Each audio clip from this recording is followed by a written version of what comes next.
Brad Collins saw her the moment she stepped off the train. He had been dreading this day for 3 weeks ever since the letter, ever since the panic set in, ever since Clara Whitfield had smiled at him at the church social and made him forget every promise he had written to a woman in Ohio he had never actually met. And now Hannah Carter was standing on the platform in Milford, Wyoming, one worn suitcase in her hand, her coat pulling tight across her broad shoulders, her breath coming out in small white clouds in the January air, and Brad Collins felt something cold move through him that had nothing to do with the temperature. He didn't walk toward her. He let her find him. She did because she had memorized the photograph he sent, the one where he was leaning against a fence post, hat pushed back, smiling like a man who kept his word. "Brad?" Her voice was steady. That surprised him. He looked at her the way a man looks at a bill he cannot pay. Then, loud enough for the dozen people standing near the station house to hear clearly, he said, "I can't do this. I'm sorry. I've made arrangements with someone else." The wind didn't stop. The horses tied at the rail didn't flinch. But every person on that platform went completely still, the way people go still when they are watching something they know they will talk about for years. Hannah Carter had traveled 2,800 miles on a promise, and Brad Collins had just broken it in front of a crowd. If you have ever stood somewhere and felt the ground disappear beneath your feet while everyone watched, you already know exactly what the next 60 seconds felt like for her. Before we go any further, if stories like this one speak to something real in you, something about survival, about refusing to be counted out, please subscribe to this channel and follow Hannah's story all the way to the end. Hit that like button and drop a comment telling me the city or country you're watching from. I want to see how far this story travels. Now let's go back to that platform. The cold in Milford, Wyoming in January was not the polite kind. It came off the mountains with intention, sliding under collars and into boot seams, finding every coat left unguarded. Hannah Carter had known cold before Ohio winters were no gift, but this was different. This cold felt like the land itself was making a judgment. She had been awake for most of the 2-day train ride, too anxious to sleep properly, folding and unfolding the last letter Brad had sent her, the one where he described the house, the land, the quiet mornings, and wrote. And she had read this part so many times she could recite it. "I believe we could build something good here, if you're willing." She had been willing. She had sold nearly everything she owned to make the ticket price work. She had left her mother's house in Columbus with one suitcase, $62, and the particular kind of hope that only comes to a person who has been told no so many times that one genuine yes feels like a miracle. She was 25 years old. She was large. She had never pretended otherwise, not even to herself, and she had spent most of those 25 years learning to take up exactly as much space as she needed, and no more, learning to enter rooms sideways in the way that people expected her to, learning to answer the question behind people's eyes before they asked it out loud. She was used to being looked at. She was not used to being looked at the way Brad Collins was looking at her now. "What do you mean arrangements with someone else?" she said. He had the grace to drop his voice slightly, though not enough. "There's a woman, Clara. It's been recent, but He stopped, swallowed. "I should have written. I know I should have written." "You had 3 weeks, Hannah said. After you knew I had purchased the ticket." He said nothing.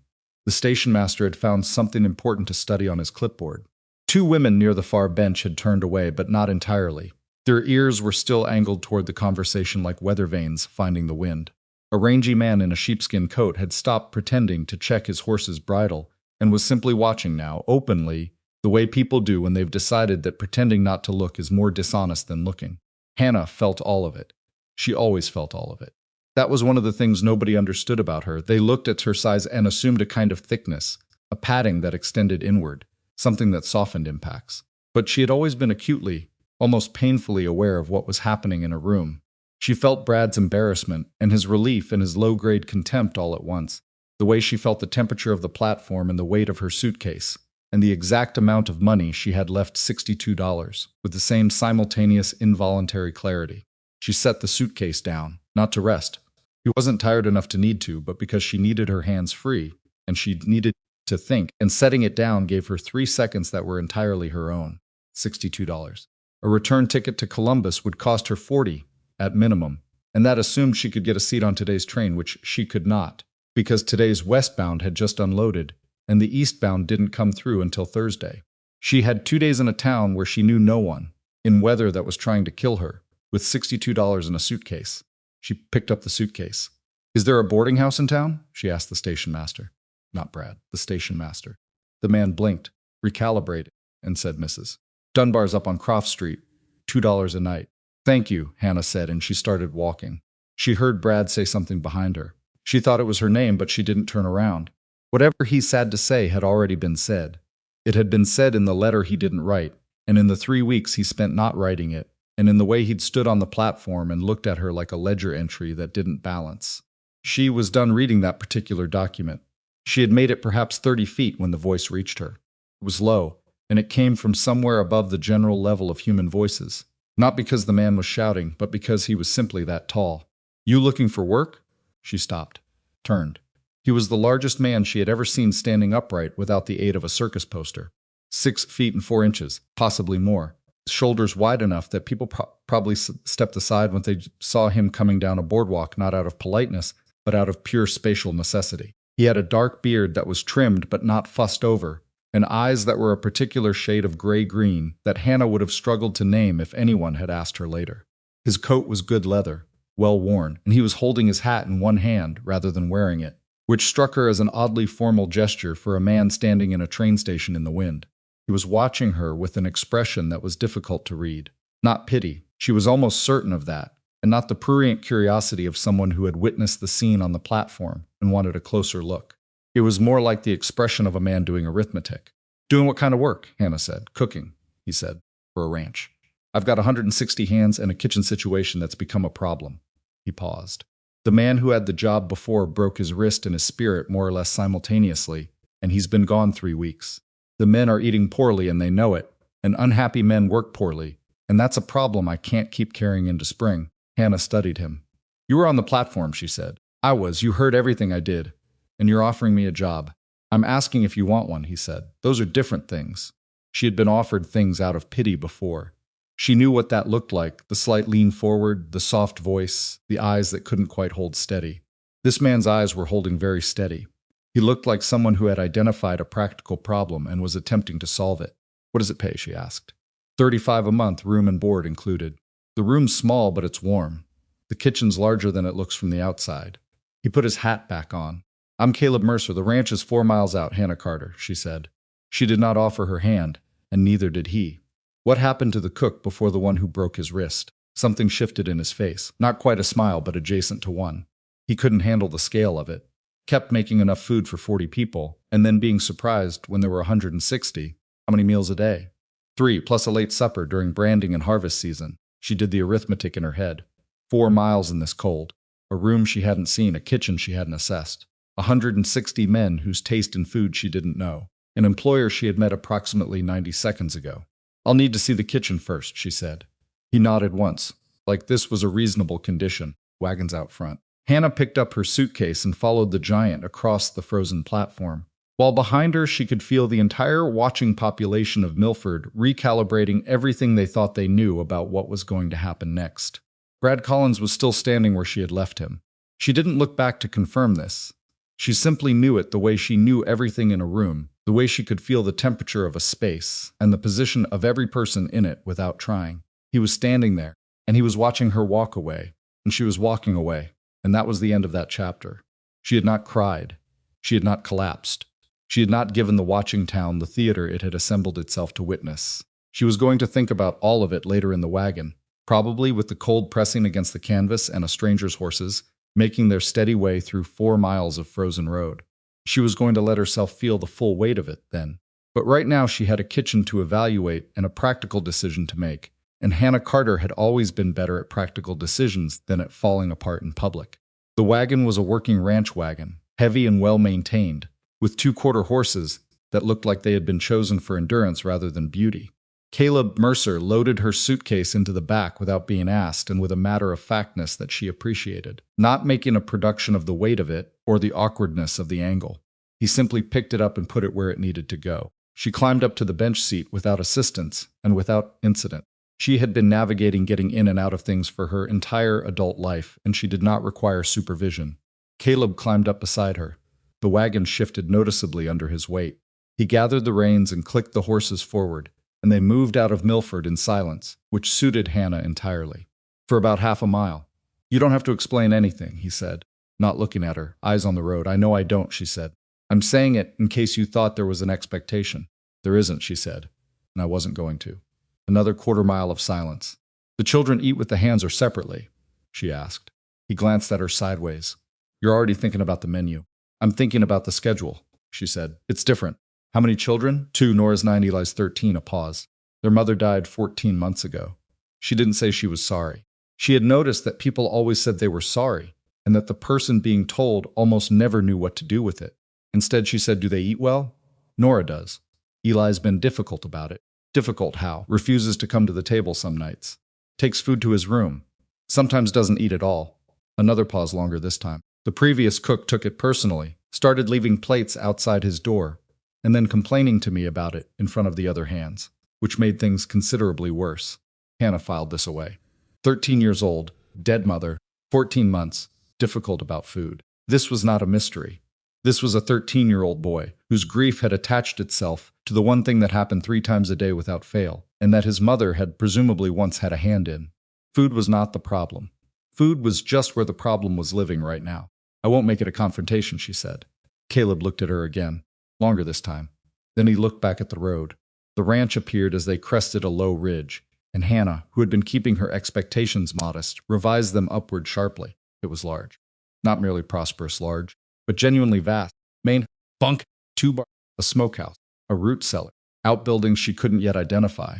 All of it spread across the frozen ground like something that had grown there rather than been built. The cattle were winter pastured in the far south field, dark shapes against the white, and even from this distance there appeared to be an enormous number of them. How many head? She asked. 1,400, give or take. We lost some in November, he said it flatly, the way a man says a thing he has already finished grieving. They pulled into the yard and a boy came out of the barn at the sound of the wheels. Not Eli, too young, maybe 12, and took the horses without being asked. 2 ranch hands near the bunkhouse door stopped talking and watched Hannah climb down from the wagon with the careful neutrality of men who had learned not to have visible opinions about the boss's decisions. Caleb carried her suitcase to the main house and showed her the kitchen. She stood in the doorway and looked at it for a full 30 seconds without speaking. It was large, he hadn't lied about that. There were 2 cook stoves, both good iron, one of which appeared to have a faulty damper. There was a long prep table, scarred from years of use, and 3 sets of shelving, 2 of which were badly organized, and one of which had partially collapsed on the left side and been repaired with a piece of wood that was already working loose again. The larder was through the door on the right. She could see it from where she stood, and from here she could tell it was stocked, but not intelligently, with things piled in front of other things and no obvious system. It was a kitchen that had been survived rather than managed. The faulty stove, how long has the damper been off? She asked. He looked at her steadily. You spotted that from the doorway. How long? 6 weeks. I've been meaning to get the smithy out. Get him out this week, she said. You can't do volume cooking on one stove in winter. You'll get behind and stay behind. She stepped into the kitchen proper and looked at the shelving. Who organized the larder? Various people, nobody specific. I'll need a list of what you have and what you're getting regular deliveries of. She turned to face him. I'll take the job, he nodded once. I want 2 things, she said. Name them. Nobody tells me how to run the kitchen. You can tell me what you need and when you need it. You don't tell me how. He considered this for about 3 seconds. And the second thing, the boy Ellie. Whatever happens with him and food, it stays between me and him. You don't intervene. You don't ask me about it in front of the hands, and you don't make it a topic at the dinner table. Caleb Mercer was quiet for long enough that she thought he might refuse. Then he said, all right to both? All right to both. She nodded. Then show me where the room is, and I'll start an inventory of the larder before supper. The room was small, as promised barely large enough for the narrow bed and the chest of drawers. But it had a window that faced east, which meant morning light, and the wall it shared with the kitchen made it warm from the stove's residual heat. Hannah set her suitcase on the bed, opened it, and took out the 3 practical things she traveled with: her cooking notebook, her bone-handled knife, and her mother's cast-iron skillet that she'd wrapped in her second dress to protect it for the journey. She looked at those 3 things sitting on the narrow bed in the small warm room at the edge of Wyoming, and for the first time since the train platform, she let herself take a full breath. She had $62. She had a job that paid $35 a month. She had a kitchen that needed organizing, a stove that needed fixing, 160 hungry men, 2 children, and a giant of a man who had looked at her on a frozen train platform and seen a practical solution to a practical problem. She had been abandoned in front of a crowd, and she had not cried, and she had not collapsed, and she had found her footing inside of 20 minutes, and now she was going to go count what was in the larder. That was Hannah Carter at 25, not graceful, not unscathed, but standing. She started the inventory that afternoon, writing everything down in the cooking notebook in her careful handwriting flour: cornmeals, salt, sugar, dried beans, salt pork, a dwindling supply of lard, potatoes that needed to be sorted for rot, onions, a small amount of dried apple, coffee enough for another 2 weeks at current rates, and in the back corner, wrapped in cloth, a 10-pound bag of good dark molasses that someone had apparently forgotten was there. Hannah stood and looked at that molasses for a moment. Then she picked it up, set it on the prep table where she could see it, and began planning supper. She made biscuits that first night. Not elaborate, not showy, just right. Double batch because she could see at a glance that the previous cook had been making portions sized for 50 rather than 160, and right meant that every man got enough. She made a pot of salt pork and beans that had been soaking since the moment she found them, and she made coffee that was actual coffee and not the watered approximation of it that she suspected the hands had been enduring. The men came through in shifts the way she had expected, and she watched them the way she always watched rooms full of people calibrating. Who was the leader among the hands? Who was the complainer? Who was the young one who would eat anything? And who was the old one whose teeth couldn't handle hard food? Who was homesick? Who was proud? Who would be an ally and who would need to be managed? She served every man herself rather than setting the pots out, which was slower but gave her the information she needed. Name, face, what they took, how they held the bowl, whether they said anything or just nodded. An old hand named Gus Pettiford, somewhere in his 60s, with a face like a topographical map of hard living, took his biscuit and looked at it for a long moment before looking at her. "You made these?" he said. "I made them," Hannah said. He put it in his mouth, chewed. His jaw slowed. He looked at the biscuit in his hand. "Lord Almighty," he said, very quietly, as if he were speaking to himself. Then he looked at her with an expression that was so unguarded it bordered on embarrassing. "Ma'am, the last 3 cooks couldn't have made a biscuit with a recipe and an act of—" He stopped himself. "These are the finest biscuits I have eaten on this ranch in 7 years. Thank you, Gus," she said, and moved to the next man. She heard him say to the man beside him, low and reverent, "You try these biscuits." By the time the last shift came through, word had already moved through the bunkhouse, the way word always moves through a place where men are tired and cold and have been eating badly for 3 weeks. The last shift ate faster than they needed to, which meant they had been told there might not be enough, which was the previous cook's legacy. There was enough. There was more than enough. Hannah had planned for it. She cleaned the kitchen alone after the last man left, reorganizing as she cleaned, putting things where they needed to be rather than where they had been. She moved slowly because she was tired, genuinely tired. The bone-deep kind that came from 2 days of poor sleep and the compressed adrenaline of the afternoon. But she finished because a kitchen that was not clean at the end of the day was not a kitchen that worked well the next morning. She did not see Eli at supper. She had not expected to. When she finally went to her room, she set the cooking notebook on top of the chest of drawers and sat on the edge of the narrow bed, and then she let herself think about Brad Collins. Not the public part. That was already receding, already sorting itself into the category of things that had happened and could not be changed. She thought about the letters. Specifically, she thought about what she had read into them that had not actually been there. The warmth she'd assumed was personal when it might have been simply the warmth of someone who wrote letters reasonably well.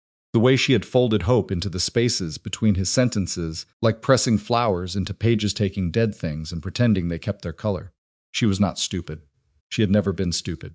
She had let herself be hopeful, which was a different thing, and which she did not entirely regret even now, because the alternative was not letting herself be hopeful, and she was not prepared to do that. Not yet.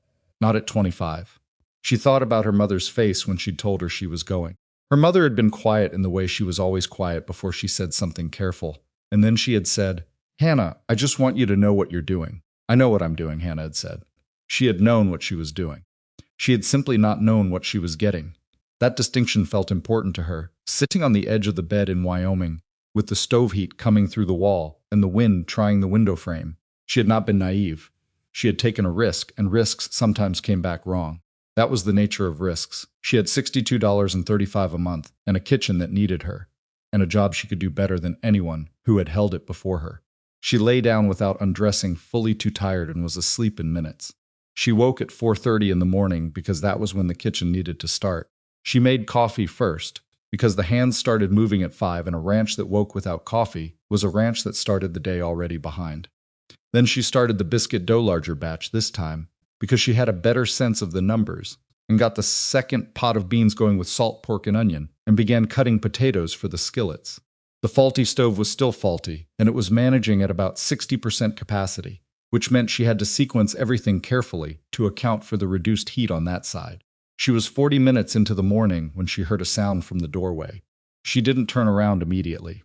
She kept cutting potatoes and said, without inflection, "There's coffee on the near stove. Cups are on the second shelf." Silence. Then the sound of someone moving slowly, reluctantly across the kitchen floor. The sound of a cup being lifted. The sound of coffee being poured. She turned around then. Eli Mercer was 13 years old and had his father's height already starting to come in. He was going to be tall. She could see it in the length of his legs and the slight awkwardness of his arms, the way a boy looks when he hasn't yet grown into the frame that's arriving. He had dark hair that needed cutting and eyes that were the same gray-green as his father's. And he was standing at the stove with his coffee cup held in both hands the way a much younger child might hold it, and he was looking at her with an expression she recognized. It was the expression of someone waiting to be handled. "I heard you were a terrible eater," she said, turning back to the potatoes. A beat of silence. "Who said that?" he asked. His voice cracked slightly on the last word, and she could feel him wince even without looking. "Your father mentioned it in passing," she said. "I don't know that I believe it. Terrible eaters don't usually get up before 5 in the morning to investigate the kitchen."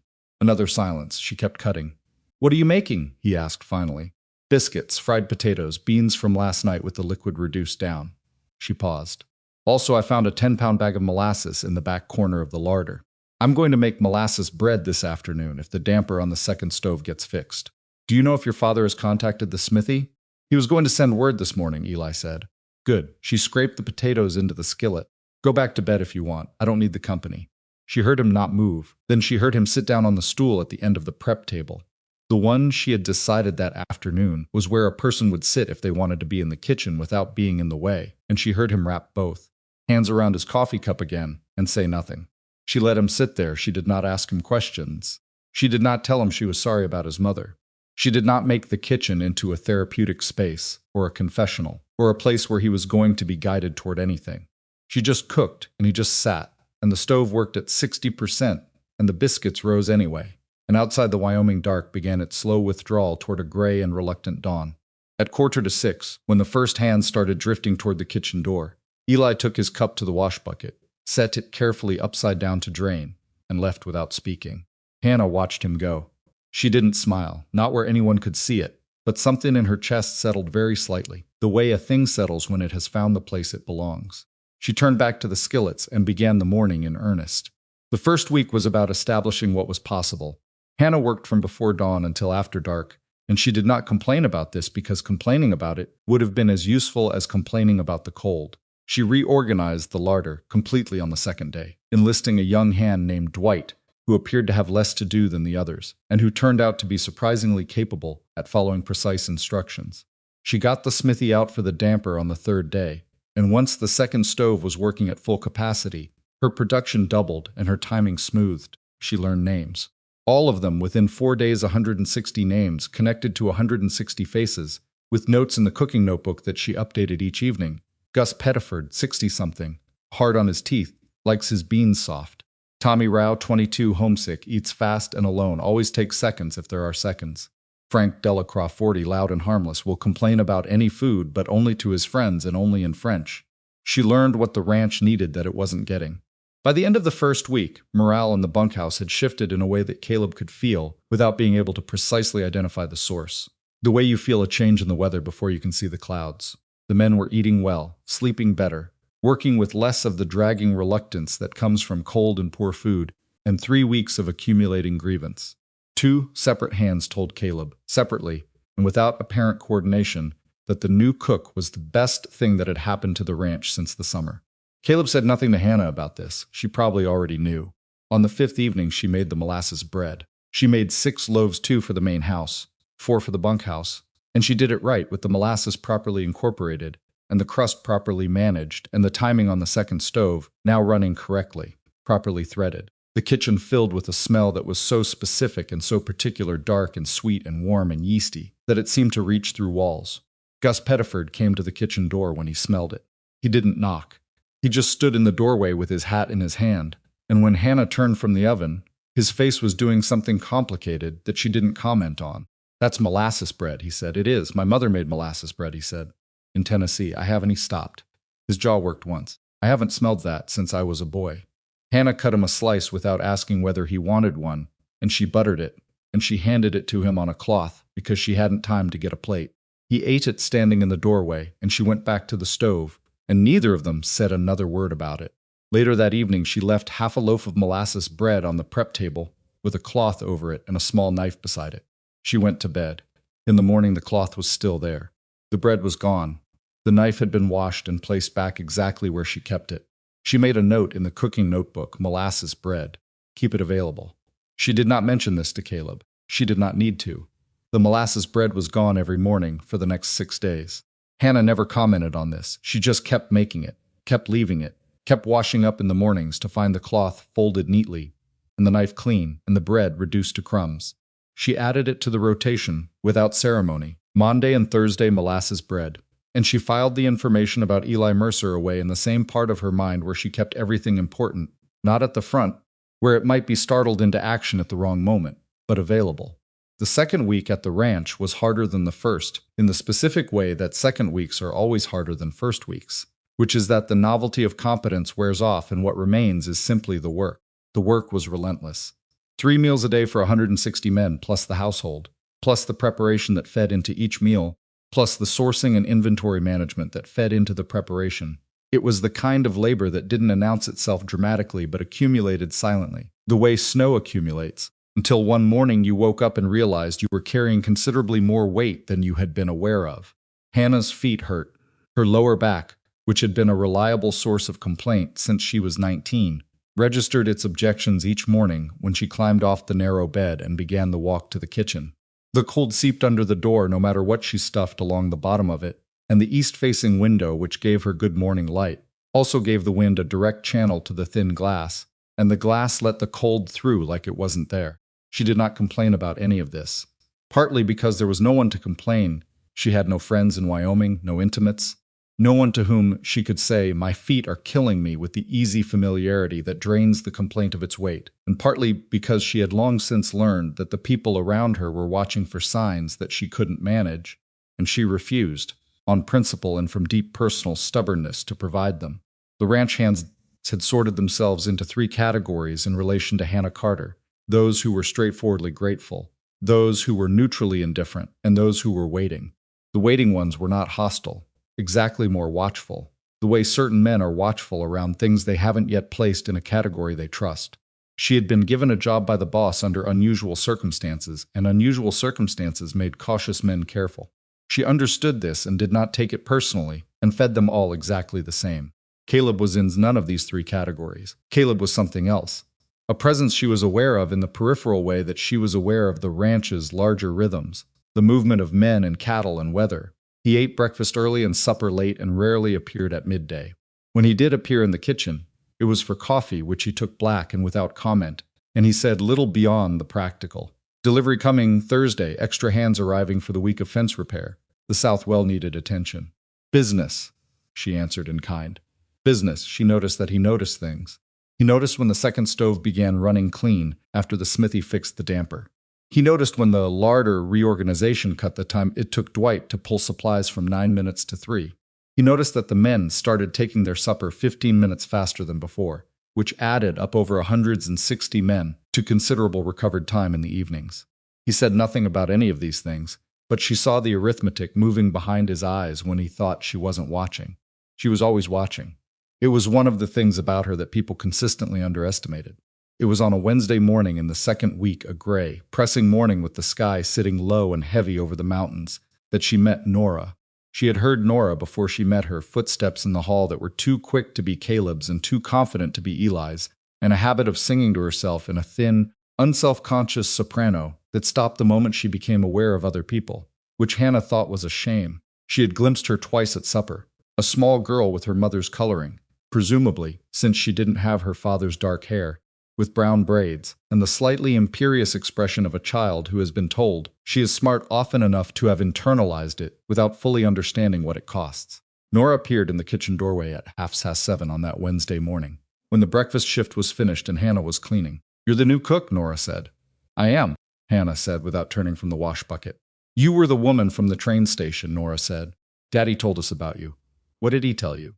A pause while Nora considered. That you were capable and practical, and that we weren't to bother you while you were working. He was right on all three, Hannah said. Are you bothering me? I'm observing, Nora said. That's different. Hannah did turn around then, because she wanted to see the expression that went with that answer. It was precisely what she had expected. The slightly uplifted chin, the watchful eyes, the 9-year-old who had decided that self-possession was a style she intended to wear. She also looked, Hannah thought, like a child, who had been working very hard at being fine, and who was considerably more tired from the effort than she would ever admit.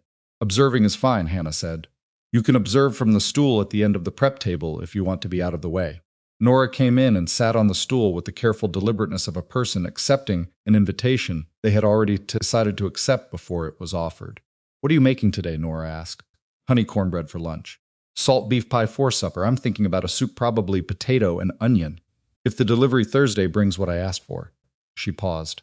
Do you like cornbread? My mother made cornbread, Nora said, and said it in the careful, neutral voice of a child who has learned to talk about their mother without changing her expression, which is a skill no 9-year-old should have to develop. A lot of people's mothers did, Hannah said. It's a good thing to know how to make. She picked up the mixing bowl. Do you want to learn? Nora looked at her with an expression that cycled rapidly through several things: surprise, calculation, want, suspicion, and settled on something close to cautious interest. Now? You've got time, I've got batter to mix. Yes, now. That was how it started with Nora, simply and practically, over cornbread batter and a mixing bowl too large for a 9-year-old's arms, which Nora attacked with a determination that Hannah found completely recognizable. She didn't volunteer information about herself, and neither did Hannah. They moved through the honey cornbread in a kind of efficient parallel silence, punctuated by brief practical instructions, and Nora followed every instruction precisely and asked questions only when she genuinely didn't understand, not for the sake of asking. At the end of it, when the cornbread was in the oven and the kitchen was being reset for lunch, Nora said, You're different from what I expected. What did you expect? Hannah asked. Nora thought about it. Someone who cried more, she said, and it was so honest and so guileless that Hannah had to turn back to the counter to collect her expression. I cry at appropriate times, Hannah said when she had herself in hand. I just haven't reached one yet. Nora appeared to accept this as a reasonable policy. She stayed until the cornbread came out of the oven, and then she left, and Hannah stood in the kitchen and breathed for a moment and thought about a 9-year-old girl who had been watching for crying and had been watching, she suspected, because it was the thing Nora herself most needed to do and couldn't figure out how to start. That was Wednesday.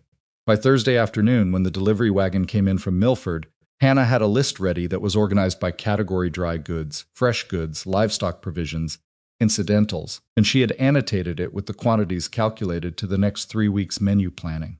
Dwight helped her unload and sort, and she cross-checked every item against the list, because deliveries to remote ranches had a way of arriving incomplete and then being someone else's problem. She was halfway through the check when the delivery driver, a weathered man named Cook, who clearly served as the primary conduit for Milford gossip as much as for supplies, said to Dwight in a voice pitched just slightly too loud for a private conversation, Town's still talking about the woman from the train. Collins is telling people she came out here on purpose. Hannah continued cross-checking the delivery list. On purpose how? Dwight said, saying she engineered the whole thing. Wrote letters to that Collins fellow knowing she'd get rejected. Made a scene at the station so Mercer would feel sorry for her. Worked her way onto the ranch that way. Cook paused, saying she's been trying to trap herself a rich husband and she's using the children to do it.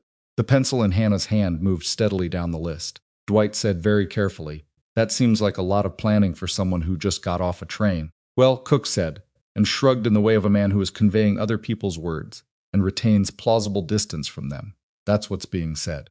Hannah finished the cross-check, identified 2 shortages, salt pork and dried apple, and wrote them on a separate slip which she handed to Cook without looking up from the list. These are short. I'll need them on the next delivery, or I'll have to adjust the menu, which means adjusting the work schedule, which Mr. Mercer won't appreciate. Cook took the slip and Mr. Cook, she said, and did look up then directly at him, without expression. I'd appreciate it if you delivered messages to and from the ranch accurately. Whatever else you carry is your own business. Cook's face went through an interesting sequence. Then he nodded, climbed back to the wagon box, and left. Dwight looked at the ground for a moment. Don't, Hannah said before he could speak. I wasn't going to. Good, she said, and picked up the nearest sack of flour. She had known it was coming. She had known it the way she had known. Brad Collins was still standing on that platform when she walked away. with the peripheral certainty of someone who has been paying attention to rooms their whole life. Brad Collins was a man whose pride had been managed in public, and men whose pride had been managed in public did one of two things: they withdrew, or they retaliated. He had never struck her as the withdrawing kind, what she had not anticipated. And this was the thing she kept returning to in the kitchen that evening, while the supper pots went, and the bread proved, and the day's accumulated tiredness settled into her lower back, like a stone, was how quickly the story would take hold. It had been 11 days. She had been at this ranch for 11 days, and Brad Collins had already found a narrative that was going to be considerably harder to fight than the original rejection. Because the original rejection was just a man being a coward. This was a story about a scheming woman, which was a story people were already half prepared to believe. She made biscuits with extra butter that night, not for any therapeutic reason. She wasn't the type to bake her feelings, but because the men worked better when the biscuits were good, and she needed to think, and thinking while cooking was simply more efficient than thinking while not cooking. She was still at the stove when she heard Caleb's voice behind her.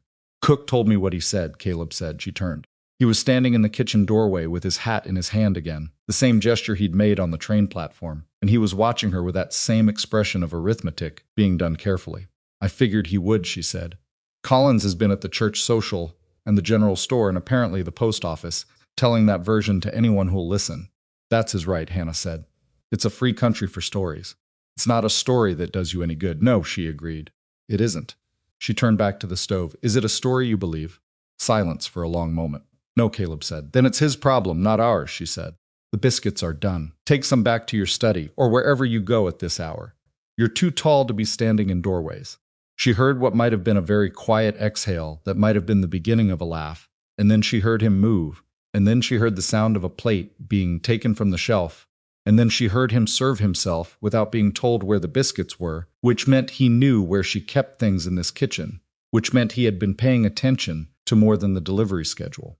He ate standing at the counter. She worked at the stove. The kitchen was warm and smelled of butter and heat, and outside the Wyoming dark was doing what Wyoming dark did in January, which was being very large and very thorough. "The hands aren't listening to Collins," Caleb said, after a while. "I know. I want to make sure you know I do," she said. "Gus Pettiford told Frank Delacroix, who told Dwight, who told me inside of 6 hours. The ranch has a better communication system than the post office." She paused. "What I don't know is the town. The town is different. The town is smaller," he said, which she understood to mean smaller than the ranch, less important to the daily mechanics of survival, easier to outlast. "I've outlasted worse things than Brad Collins," she said. He was quiet for a moment. "I believe that," he said, and she could tell from the way he said it that he meant something more specific than the words meant. The train platform, maybe, or the week that followed it, or all 11 days of watching her move through his ranch like she'd been there for years. He left shortly after, taking the rest of the biscuits without asking, which she decided to count as progress. The next week she made the honey cornbread again and cut a small piece aside before serving. She left it on the prep table under a cloth at 9:30 in the evening, when the kitchen was clean and the house was quiet, and she went to her room. In the morning it was gone. This time there was something beside the empty cloth. A small drawing done on the back of a torn scrap of brown paper, unfinished. The kind of thing a 13-year-old draws when he thinks nobody will see it, of a loaf of bread with an X through it, and what appeared to be a question mark beside a different shape. Hannah studied it for a moment. Then she got out the cooking notebook and drew carefully a loaf with a jar beside it molasses, and under that a pan with what was recognizably a cornbread pattern. She left it under the cloth where the drawing had been. 2 days later there was another drawing, a bowl with steam rising from it. She made soup. This was not something she told anyone. Not Caleb, not Nora, not Gus Pettiford or Dwight or any of the 160 men who moved through her kitchen every day. It was between her and a 13-year-old boy who couldn't come to the table yet, but who was slowly finding a way to be in the world that food occupied without breaking apart. She understood this because she had done a version of it herself, had found ways around her own impossible places rather than through them, and she respected it as a method. The drawings kept coming. The soup request led to a request she interpreted as fried potatoes, which led to one she spent 2 days puzzling over before she realized it was a pineapple, she thought. And she was right, because when she left an apple pie on the prep table and came back in the morning, the drawing that replaced it was something she couldn't parse for a moment before she recognized it as, improbably, a smile. She made a note in the cooking notebook, apple pie. Keep it in the rotation. It was 3 weeks into her time at the ranch that everything she had been building got its first serious test. She had been out to the root cellar, the deep one, not the kitchen cellar, to assess what was left of the winter storage because she was beginning to worry about the gap between what they had and what they needed to carry them to April. The root cellar was 40 yards from the main house, and the wind that morning was the kind that came down from the mountains with genuine malice, and she had taken longer than she intended because the inventory was worse than she had expected.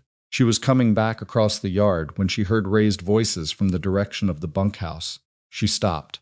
The voices resolved themselves, 3 men, 2 of whom she recognized as ranch hands, and 1 of whom she did not, and the third voice was the one that was raised, and it was saying something she couldn't fully hear from this distance, but she caught enough her name, and Collins, and a phrase that ended with, "Think she belongs here," to understand the shape of it.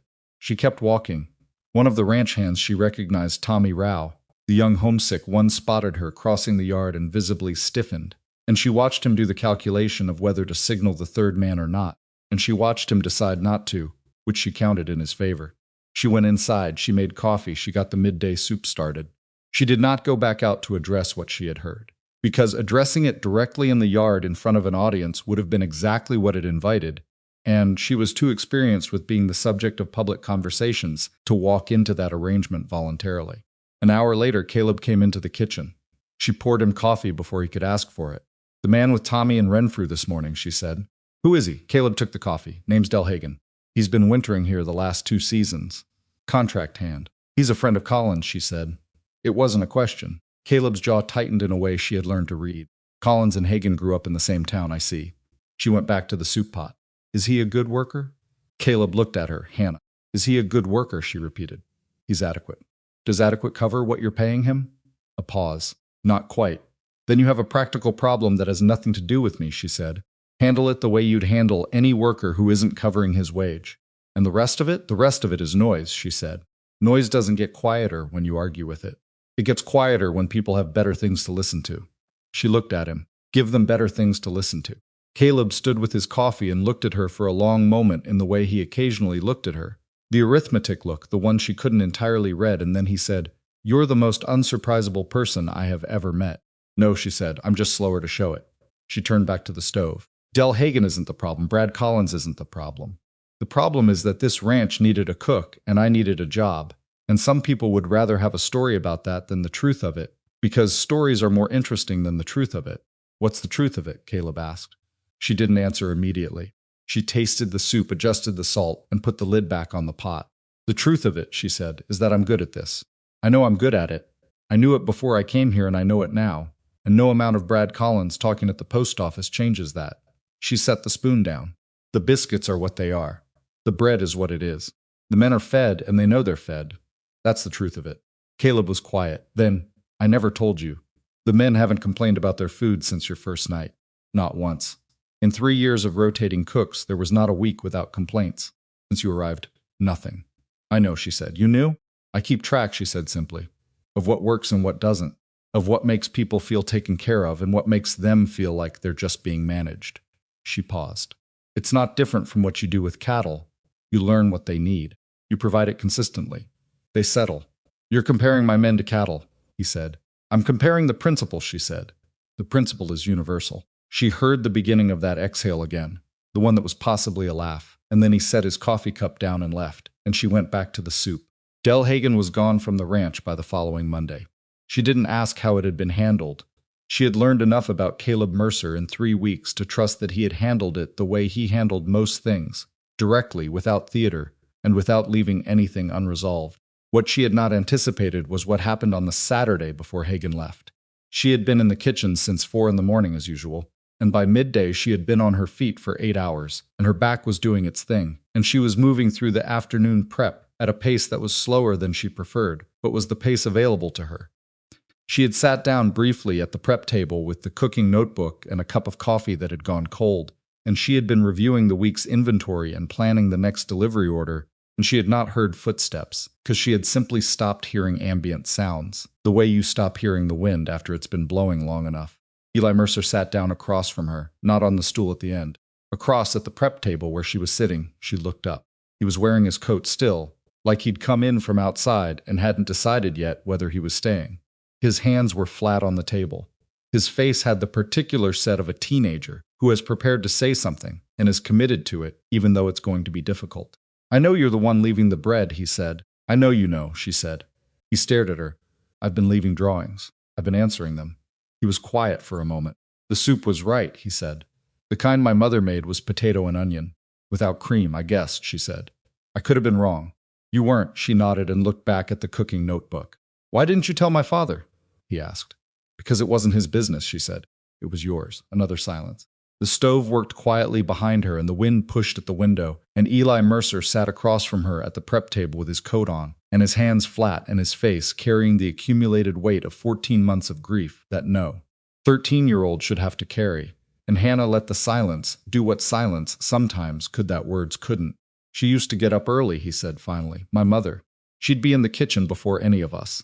I used to come down and she'd give me coffee weak with a lot of milk, and she wouldn't talk until I was ready to talk." "Smart woman," Hannah said. "Yeah," he said, and his voice only broke a little, and he let it. And Hannah looked at the cooking notebook and gave him the privacy of her eyes being elsewhere. "The cornbread she made was different from yours," he said after a minute. "Most people's is," Hannah said. "If you remember how she made it, I can try to get close."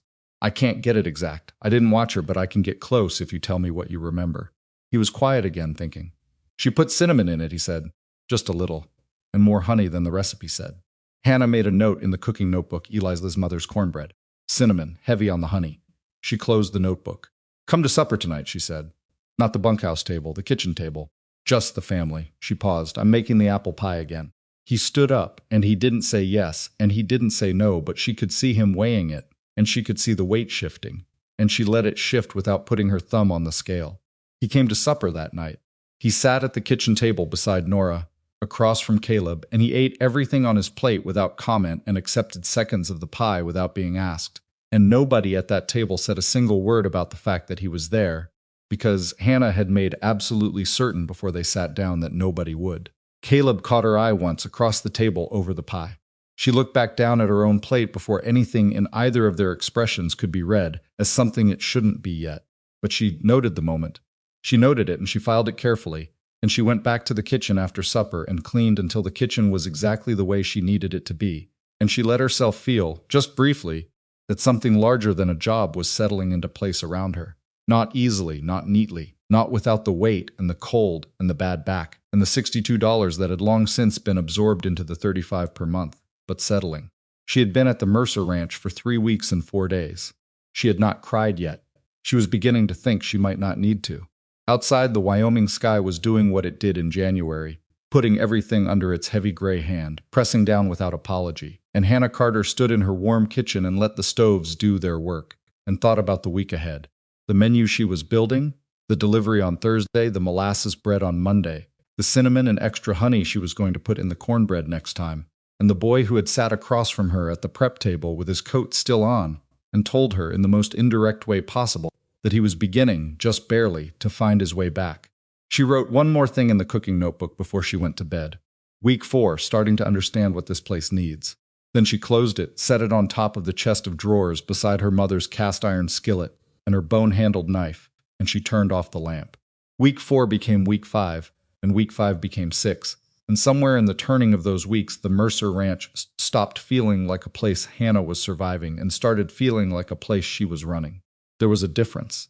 She knew it the moment she recognized it. The way the kitchen arranged itself in her mind before she entered it each morning. The way she moved through the space without having to think about where things were. The way she could hear the difference between the 2 stoves just from the sound of the draft. She had cooked in other people's kitchens before. Temporary positions, short arrangements that never quite took hold, and she knew what it felt like to work in a space that was merely tolerating you. This was different. She had made it different. Systematically and without announcement, and now the kitchen was hers in every way that mattered except on paper. She was aware that this feeling was dangerous. She had been aware of it since the end of week 4, when Eli started coming to supper most nights, and Nora had begun leaving small objects on the prep table. A pine cone once, a piece of blue ribbon, a drawing of her own that was considerably more sophisticated than her brother's rough sketches, as a kind of ongoing conversation that required no words. She was aware that she had walked into this ranch as a practical solution to a practical problem, and that what she was becoming to this household was something that did not fit in that category, and that this presented a set of risks she was not entirely sure how to manage. But managing risks had always been a matter of seeing them clearly and then continuing anyway, and Hannah Carter was exceptionally good at continuing. It was Gus Pettiford who told her about the boundary dispute. He told her the way he told her most things, sideways, in the middle of something else, with the casual air of a man passing along information he had decided she needed without wanting to make a production of the decision. They were in the kitchen on a Tuesday morning, the last week of February, and she was working through the cinnamon cornbread she had been refining for 3 weeks closer now. Eli had told her last Thursday with the particular stinginess of a 13-year-old giving a compliment. "It's close." And Gus was on the stool at the end of the prep table, with coffee he hadn't asked for because she had poured it before he sat down. "Collins filed with the county office yesterday," Gus said, studying the rim of his cup. Hannah didn't stop mixing. "Filed what?" "Boundary dispute. On the south pasture, the one that borders his land." Gus, "There's been a question about that line since before Mercer's father bought the property.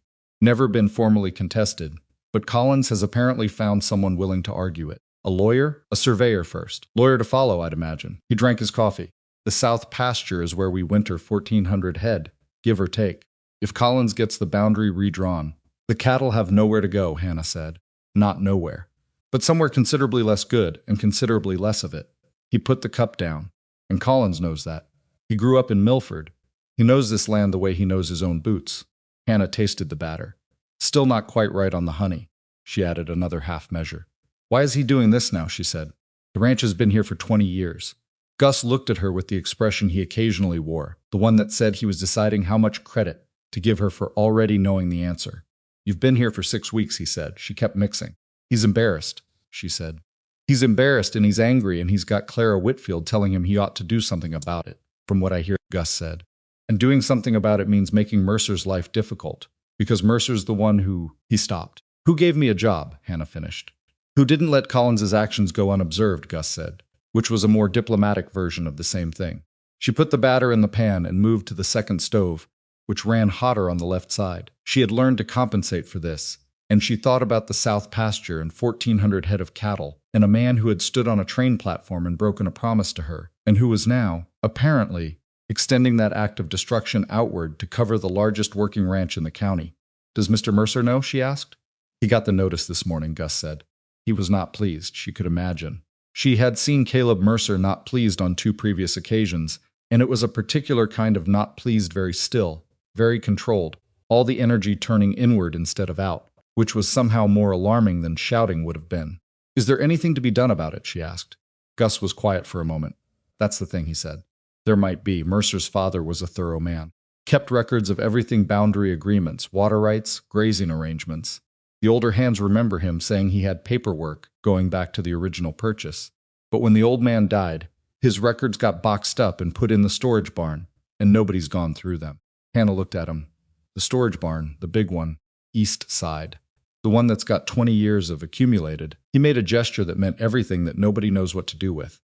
She was quiet for a moment. "Eli is out of school this week," she said. "Something about the school roof needing repair." "I heard that," Gus said, in the careful voice of a man following someone else's thinking. "He's been restless," she said. "He worked with Dwight in the larder last week, and he did it well. He has his grandfather's." She paused, because she had never met Caleb's father, and she was extrapolating from what she had seen in Caleb himself, the thoroughness, the attention to detail, the instinct for filing information in the right place. "He has a systematic mind," she said. Gus put his cup down again. "You're thinking about sending him to look through the storage barn." "I'm thinking that if there's a boundary agreement in there from the original purchase, and if someone systematic and patient went through those boxes carefully, there's a chance it might be found." She opened the oven. "I'm also thinking that a 13-year-old boy who has spent 6 weeks inside his own grief could use something useful to do." Gus was quiet for a longer moment this time. "Miss Carter," he said, which was not what he usually called her. He usually called her Hannah, or just ma'am when he was being formal. "You're either the most naturally political person I've ever met, or you're the most genuinely practical one, and I cannot for the life of me tell which." "Why can't it be both?" she said, and closed the oven. She talked to Eli that evening.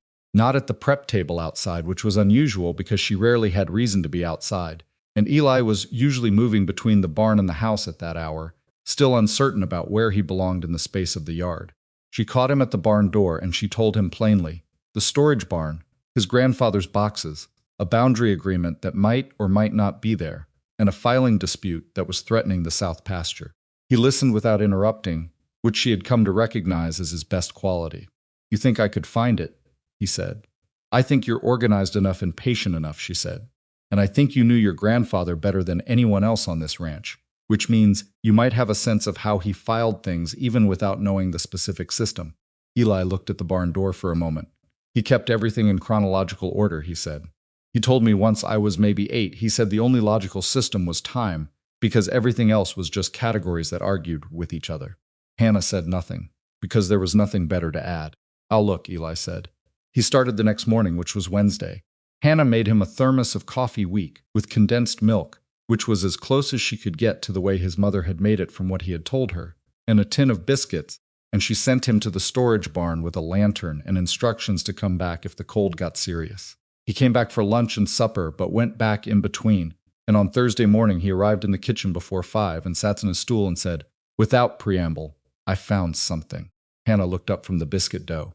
"There's a box marked 1861, he said.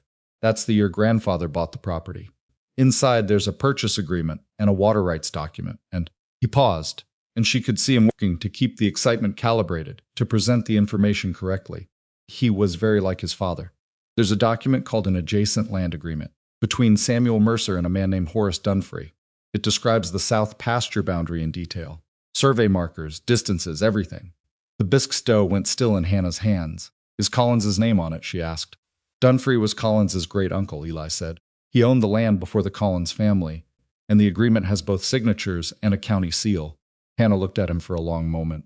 "Don't touch anything else in the box," she said. "Put the document back exactly where you found it and put the box back exactly where it was.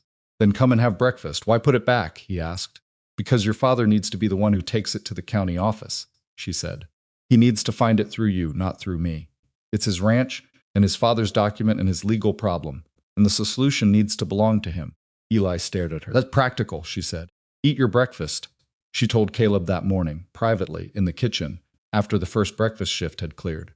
She told him about the storage barn in Eli and the adjacent land agreement and the county seal, and she told him where the box was and how Eli had organized the search, and she watched Caleb's face go through a sequence that was unusual for him, surprise, then something that was almost sharp with relief, then a careful stillness that she recognized as a man collecting himself. "Eli found this," he said. "Eli found it," she said.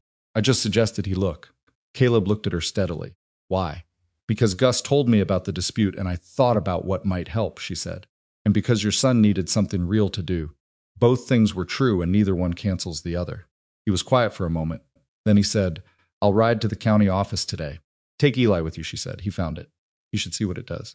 Caleb looked at her again with that expression, the one she still couldn't fully read, the one that was more than arithmetic, and then he nodded and left the kitchen, and she heard him call Eli's name in the hall, with a warmth in his voice that she had not heard in his voice before, and she went back to the biscuit dough.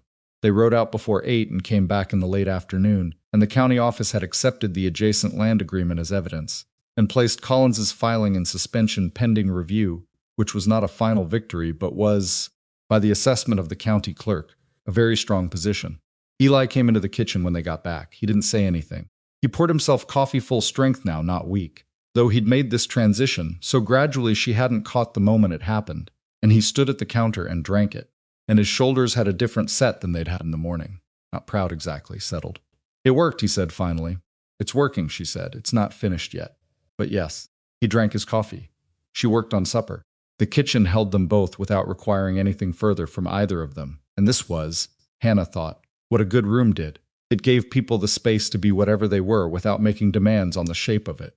She might have let herself feel something close to contented for a few days, if the weather had cooperated. It did not. The storm came down from the mountains on a Friday, the first week of March, and it came with a kind of advance notice that Wyoming weather sometimes offered, which was to say almost none. The sky went from heavy gray to something that had weight and intention to it, and by the time Hannah was starting the supper pots at 4 o'clock, the first snow was hitting the kitchen window sideways, and by 5 it was hitting it straight, and by 6 the wind had found a new gear entirely, and the temperature outside had dropped to somewhere that the thermometer on the bunkhouse wall later reported as 11 degrees below zero. She had seen bad storms in Ohio. She had not seen anything like this. Caleb had been preparing since noon. She knew this because the traffic through the yard had increased steadily through the afternoon, men moving cattle toward the sheltered southern field, others pulling feed reserves closer to the barns, The particular controlled urgency of a large operation battening down against something it could see coming but couldn't stop. She had been preparing too. In her own way, she had started additional pots of beans at 2 o'clock, set bread doughs to prove that would be ready by 8, inventoried the kitchen fuel supply, and moved the reserve coffee and salt pork from the larder to the kitchen itself so she wouldn't have to go out in the dark to get them. By 8 o'clock, the storm was something else entirely. She had been in worse cold. She had not been in worse wind. It came under every door and around every window, with a systematic thoroughness that suggested it was looking for something specific, and the temperature inside the kitchen, even with both stoves running full, dropped 4 degrees between 8 and 10 o'clock. She kept both stoves stoked harder than she'd run them before, and she kept the soup going, and the coffee going, and the biscuits cycling through, and she sent Dwight to the bunkhouse with the first round at 9 o'clock, and told him to send the next. Man who came off the cattle watch directly to the kitchen.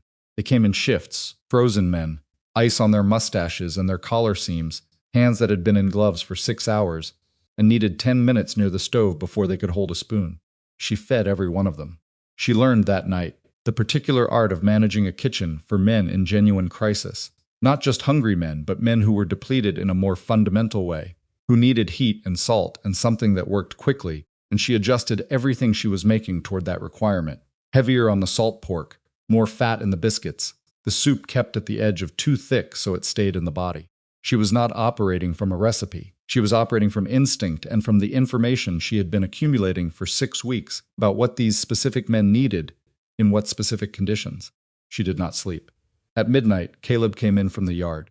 He was the largest man she had ever seen, and the cold had made him larger somehow, the layers of coat and wool and leather adding bulk to a frame that didn't need it. And he stood in the kitchen doorway, dripping ice melt, and she could see, even through the layers, that he had been working in this for 8 hours straight. She pointed at the stool. Sit. He sat. This itself told her something about how tired he was. She poured coffee. She set a bowl of soup in front of him and put biscuits on a cloth beside it. She did not ask how it was going because she could see how it was going on his face. Not defeated, not panicked, but running on a very thin reserve. He ate without speaking. She worked around him, managing the pot, starting the next biscuit batch, keeping the rotation going. Lost 3 cattle so far, he said after a while. Be worse. Might get worse. How are the men? Holding. He drank the soup, the new hands. The 2 I brought on last month, one of them was starting to lose his judgment in the cold. Sent him in an hour ago. He came through, she said. I fed him. He'll be fine. Caleb looked at her. She was moving between the 2 stoves, and she had been moving between 2 stoves for 8 hours. And she knew she looked at her hair had given up any pretense of its arrangement around hour 5. And her face was hot on the stove side and cold on the window side, and she was running on the particular energy that comes from necessity and nothing else. But she kept moving because the kitchen required it. Hannah, he said. Don't, she said. I was going to say that you should sit down for 10 minutes. I'll sit down when the storm breaks, she said. How's the south pasture holding? He looked at her for a moment with something she couldn't name. The cattle are bunched. The sheltering is good. If the wind drops before morning, we should be all right.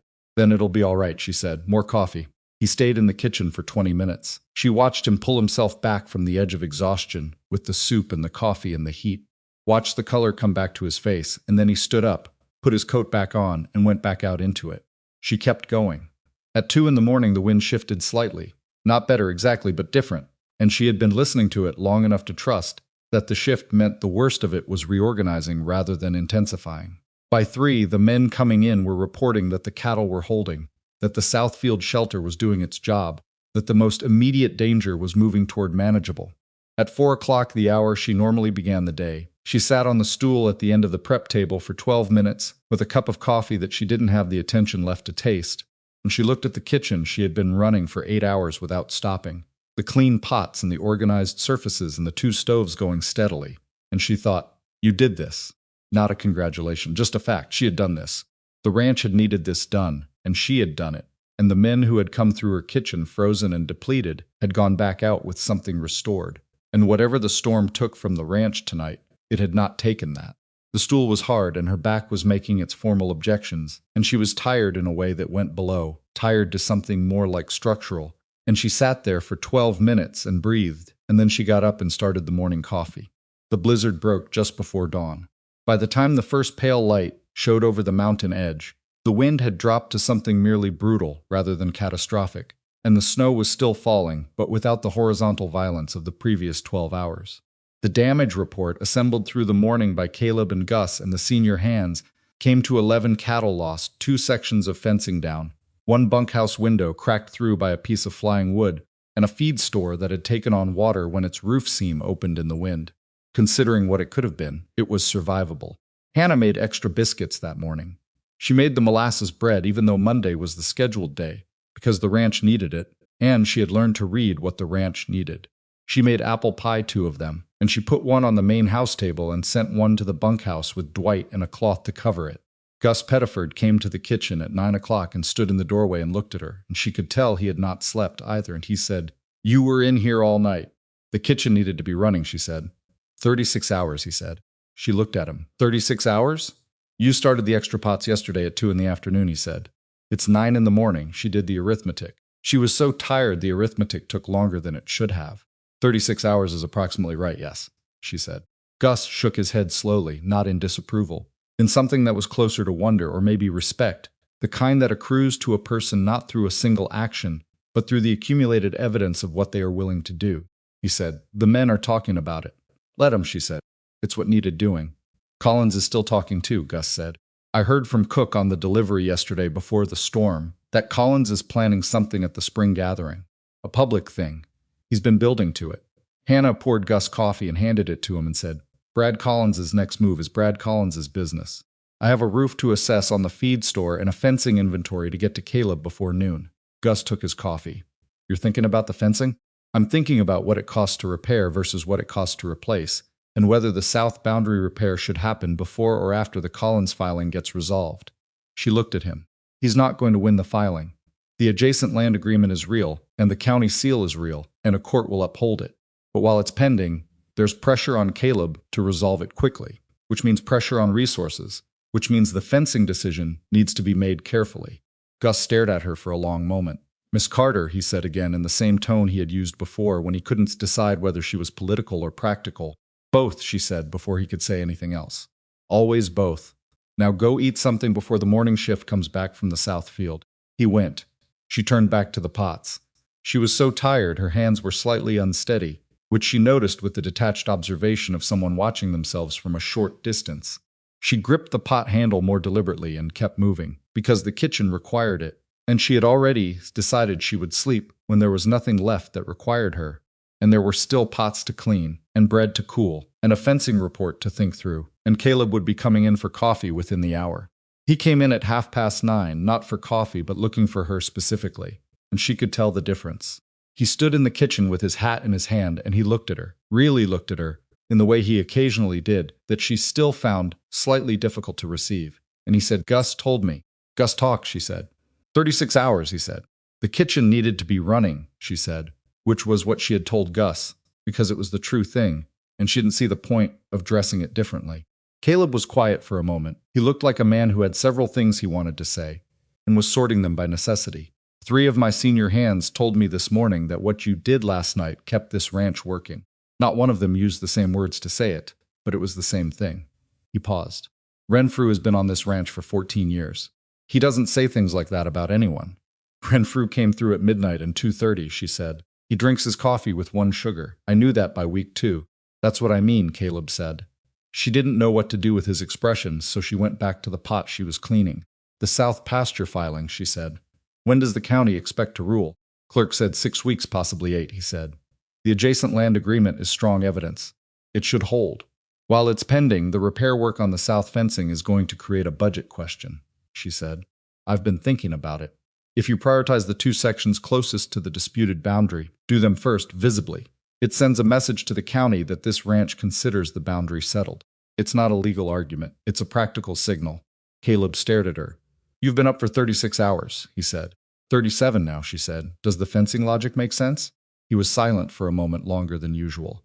Something was happening in his face that she couldn't read clearly, or possibly that she didn't want to read clearly because reading it would require her to have an opinion about it, and she was too tired to have an opinion about anything that wasn't a pot or a fence. "Yes," he said, "it makes sense." "Then talk to Gus today before the delivery schedule gets finalized," she said. "He knows which sections and what the materials cost." Caleb nodded. He was still looking at her in the way she was deliberately not examining. Hannah, he said, and his voice was slightly different. Not the employer voice, not the business voice, but something more careful and more direct. She looked up despite herself. Thank you, he said. Just that. But the way he said it, the weight he put in it, the steadiness of it made it into something considerably larger than gratitude for a night's work. She held his gaze for one beat longer than she usually allowed herself. The biscuits from this morning are on the counter, she said. Take some. You haven't eaten since last night. He took them, and he left. And she stood in the kitchen with her unsteady hands and her 37 hours of wakefulness and the feeling careful, provisionally held, not entirely trusted yet, that something in this house had shifted during the storm, quietly and without announcement, and that she was not entirely sure she was ready for what came next. She made one more note in the cooking notebook before she finally went to her room. Week 7 the ranch held, we all held. She was asleep before she finished pulling off her boots, and she slept for 11 hours. And when she woke, the kitchen was cold, and the stoves needed stoking, and there was work to do, and she got up and did it.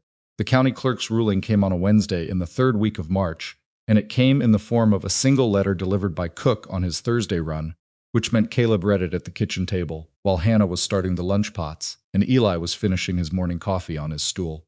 The adjacent land agreement held. Collins's filing was dismissed in full. The south pasture boundary was confirmed as originally surveyed in 1861, with the county seal on Samuel Mercer's document superseding the informal claims Collins's surveyor had constructed. The letter was 2 pages of legal language and 1 paragraph of plain English at the end that said, in effect, "This matter is closed." Caleb read it twice. Then he set it on the table and looked at it for a moment, the way a man looks at something he had prepared himself not to receive, and now that it had arrived, he needed a moment to recalibrate. Eli was watching his father from the stool. Hannah kept her eyes on the pot. "It's done," Caleb said, not to either of them specifically. "Just set it into the kitchen." "Read me the boundary description," Eli said. Caleb looked at his son. Then he picked up the letter and read the boundary description, survey markers, distances, compass bearings in his low, steady voice, and Eli listened with his coffee in both hands and his eyes on the middle distance, and Hannah listened too while she worked, and the kitchen held all 3 of them, and the legal language of a thing that was finally, formally settled. When Caleb finished reading, Eli said, "Grandfather was right about the chronological system." Caleb looked at his son for a moment. He was right about most things, he said, and his voice was careful in the way it got when he was carrying more than he showed. Eli nodded once. Then he finished his coffee, set the cup in the wash bucket, and went out to the barn, and neither Hannah nor Caleb said anything about the fact that he had been the one to find the document, or about what it had meant for him to go into his grandfather's boxes and pull out the thing that saved the ranch, because some things don't need saying to be understood. "Collins won't take this quietly," Caleb said after Eli had gone. "No," Hannah agreed. "He won't. Gus thinks he's planning something at the spring gathering."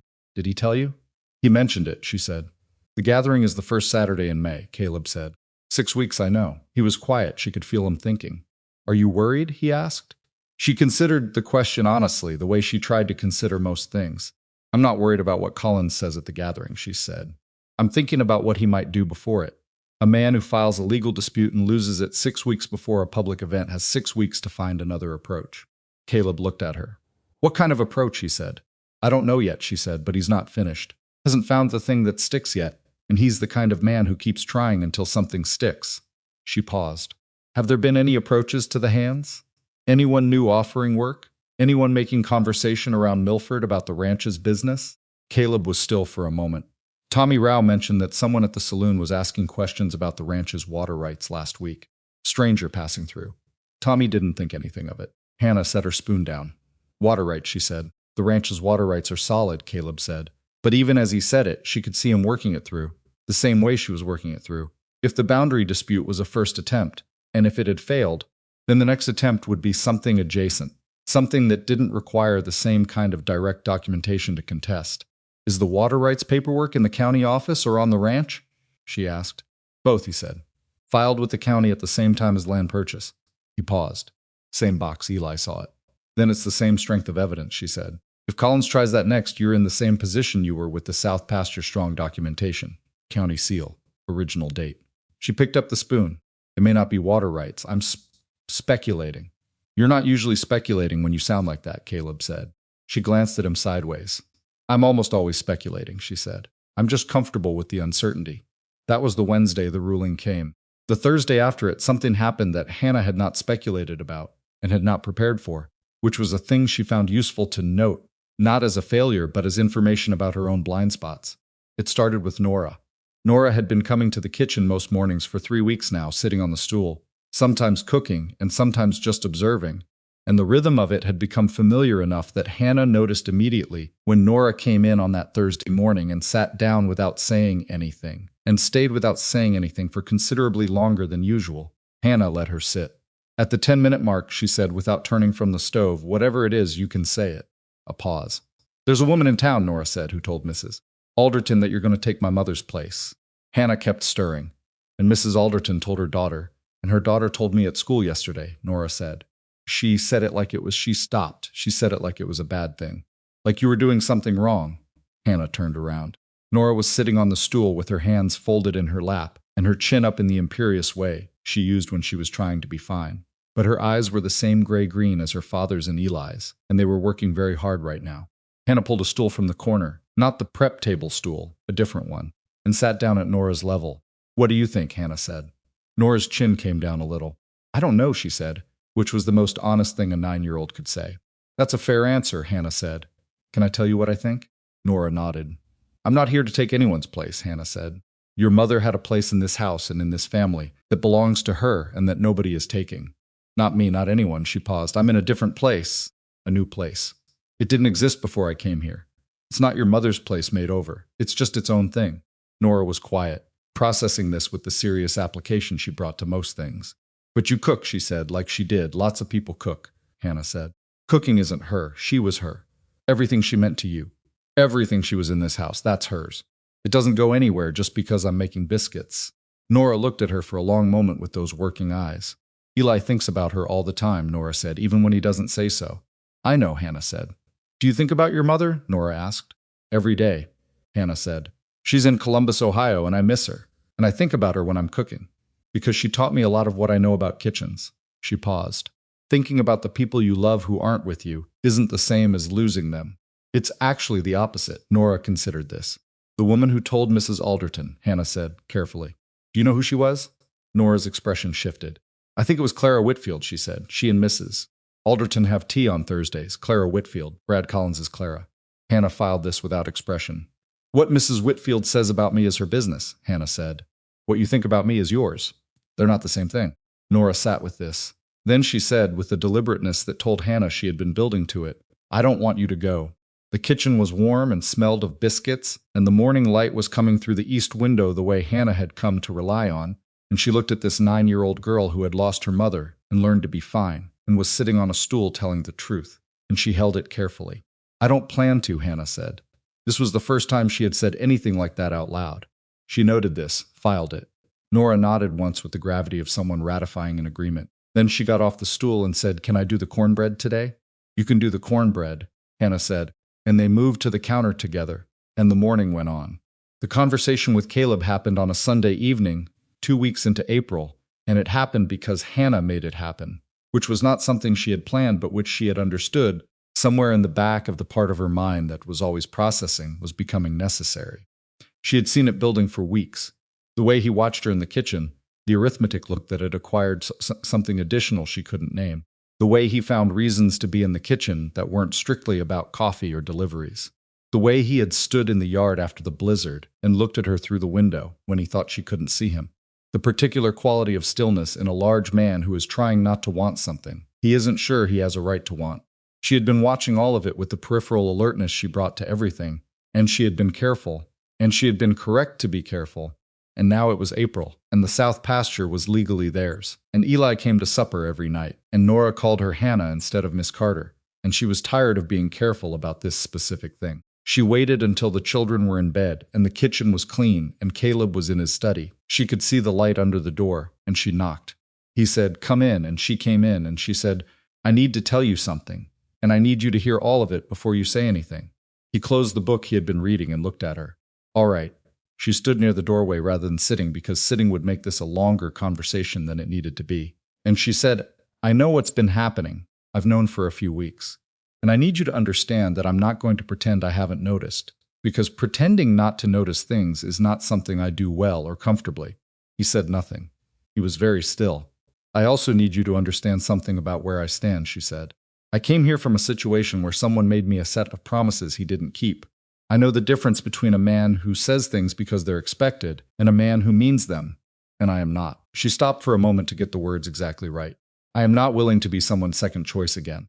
I'm not willing to be chosen because it's convenient or because the ranch needs a cook or because you feel responsible for how I came to be here. If that's what this is, I need you to tell me plainly and I'll adjust my plans accordingly. Caleb looked at her for a long time, then he said, Are you finished? Yes, she said. He stood up, which brought him to his full height, which was the kind of height that reorganized a room simply by being present in it, and he said, You are the most direct person I have ever met. I know, she said. Is that a problem? No, he said. He stopped, looked for words with the care of a man who doesn't use them carelessly. Hannah, I want to be as direct as you're being, so let me try. Please, she said. I have not felt anything like this since Margaret, he said. And it was the first time she had heard him say his wife's name out loud, and she registered what it cost him. I told myself for about 3 weeks that it was gratitude or proximity or some other reasonable explanation that I could file away and move past. I was wrong about that. I know I was wrong about it because reasonable explanations don't keep a man standing outside a kitchen window in freezing weather looking at a light. Hannah was quiet. I'm not choosing you because this ranch needs a cook, he said. The ranch needs a cook, and you are the best one it's ever had. And those two things are both true, but they're not why. He paused. I'm saying this because you have the right to know it plainly, and because you asked for honesty, and I think you've earned it. Say the rest of it, she said. He looked at her with those gray-green eyes that were Eli's eyes and Nora's eyes, and that had been doing arithmetic at her for weeks, and were not doing arithmetic now. I love you, he said. Not the version of you that's useful to this ranch. The version of you that stood on a train platform in January with $62 and a worn suitcase and found her footing in 20 minutes. He paused. The version that left bread out for a grieving boy and drew pictures back to him. The version that stayed in that kitchen for 36 hours so my men could keep working. The version that tells me when I'm wrong and is usually right about it. Another pause. I love you because of who you are. I have not been more certain of anything since I decided to buy this ranch. The room was very quiet. Hannah stood in the doorway of his study and let that settle over her, let herself actually feel it landing, rather than deflecting it or analyzing it or putting it somewhere to examine later. She let it be what it was. I'm not easy, she said. I want you to know that before you say anything else. I have opinions about things and I express them, and I am not going to stop expressing them because it's inconvenient. I'm not going to be smaller than I am because it makes the room more comfortable. I know that, he said. You know it now, she said. It might be different when you've lived with it for a year. It might be, he agreed. I'm willing to find out. She looked at him for a long moment. This enormous, steady, quiet man who had seen her on a frozen platform and made a practical decision that turned out to be something else entirely, and who had given her a kitchen and let her run it and never once told her how, who had kept 2 children together in the aftermath of the worst year of their lives, and who carried his grief the way he carried everything, silently and without performance and without letting it stop him. All right, she said. All right, you believe me. All right, we're both, she said. Always both. He crossed the room in 3 of his enormous strides, and she did not step back from the doorway, and he stopped close enough that she had to look up slightly.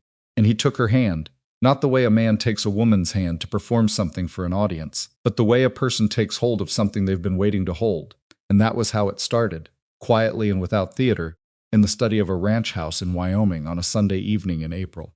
She went back to the kitchen afterward and stood there for a moment, in the warm dark, alone, and she let herself feel the full size of it, the improbability of it, the $62 and the platform and the cold and the 36 hours and the boy and the bread and the legal documents and the fencing, and all of it, every piece of it, leading to this specific kitchen on this specific evening. She was not a sentimental person, but she stood in the dark kitchen and she let herself feel it, and it was large. She turned the lamp on and wrote in the cooking notebook. April week 10, told him what I needed him to know. He knew it already. Then she closed the notebook and went to bed. The morning after, nothing was different and everything was different. The kitchen was the same. The stoves were the same. The morning was the same.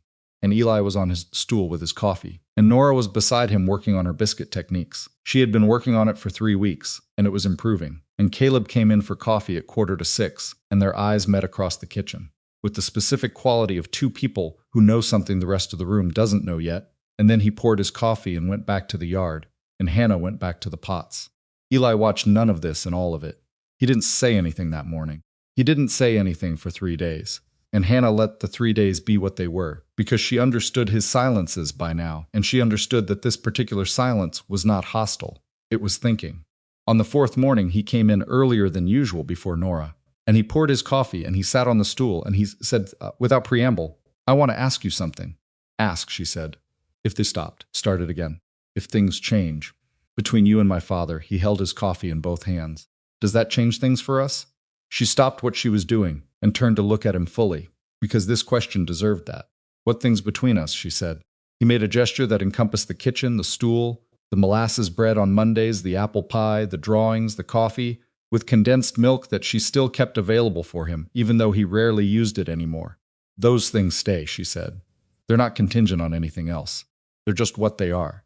He looked at her. "Eli," she said, and she said it carefully. "Loving me, if that's something you get to eventually, will never ask you to stop loving your mother. It's not a competition. She was here first and she was yours first, and nothing about what happens in this house changes that." She paused. "You can love more than one person without any of those loves being less than they are. That's not how it works." He was quiet. His jaw moved once.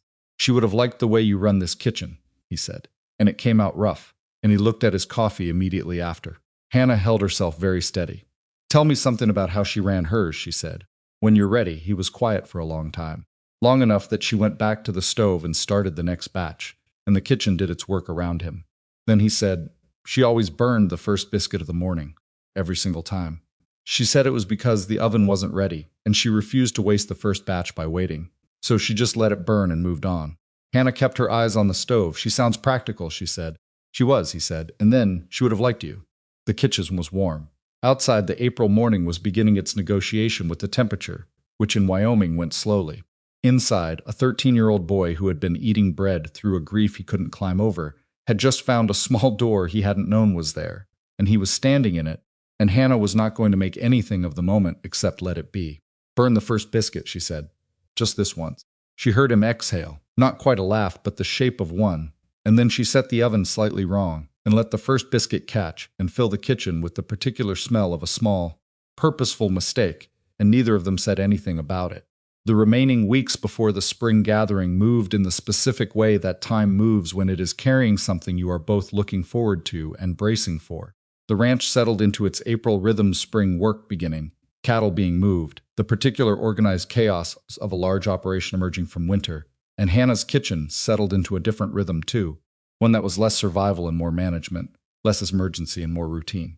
She did not mistake routine for safety. Brad Collins was still in Milford. The gathering was still coming. Clara Whitfield was still having Thursday tea with Mrs. Alderton. She had not forgotten any of this, and she did not intend to be caught off guard by whatever Collins had planned. What she had expected was the visit. It came on a Wednesday, in the last week of April, 9 days before the gathering, the form of Clara Whitfield herself, arriving at the ranch in a hired wagon, dressed for a social call, her face arranged in the particular expression of a woman who has convinced herself that something uncomfortable she is about to do is actually an act of kindness. Hannah was in the yard when the wagon arrived. She had been assessing the kitchen garden, which she had been slowly rehabilitating from the state of dignified neglect it had fallen into, and she had dirt on her hands, and her hair was not arranged, and she was wearing her working apron. She was aware of all of this, and she did not change her posture. Clara Whitfield climbed down from the wagon and looked at Hannah with the bright, careful smile of a woman who wants to be seen as the reasonable party. She was pretty in the way that made itself known immediately fair, neat, with the kind of self-presentation that required daily maintenance and attention, and she wore it with the unconscious assurance of a woman who has always understood that prettiness was a form of currency. "Miss Carter," she said, "I hope I'm not interrupting." "You are," Hannah said pleasantly. "How can I help you?" Clara's smile adjusted. "I wanted to speak with you privately if I could." "Woman to woman." Hannah looked at her. "You can say whatever you came to say." Clara glanced at the yard around them, 2 ranch hands visible near the barn, Dwight moving between the outbuildings. "Perhaps inside." "Here is fine," Hannah said. Clara absorbed this. Then she said, "I think you understand what's happening between you in this situation, and I thought it might be easier for everyone if we were honest with each other." "I appreciate honesty," Hannah said. "Go ahead." "Brad is not going to stop," Clara said, and the bright smile had softened into something more real, which Hannah noted. I know him better than anyone, and I know that when he feels publicly embarrassed, he holds on to things. What he's planning for the gathering." She stopped. "What is he planning?" Hannah said.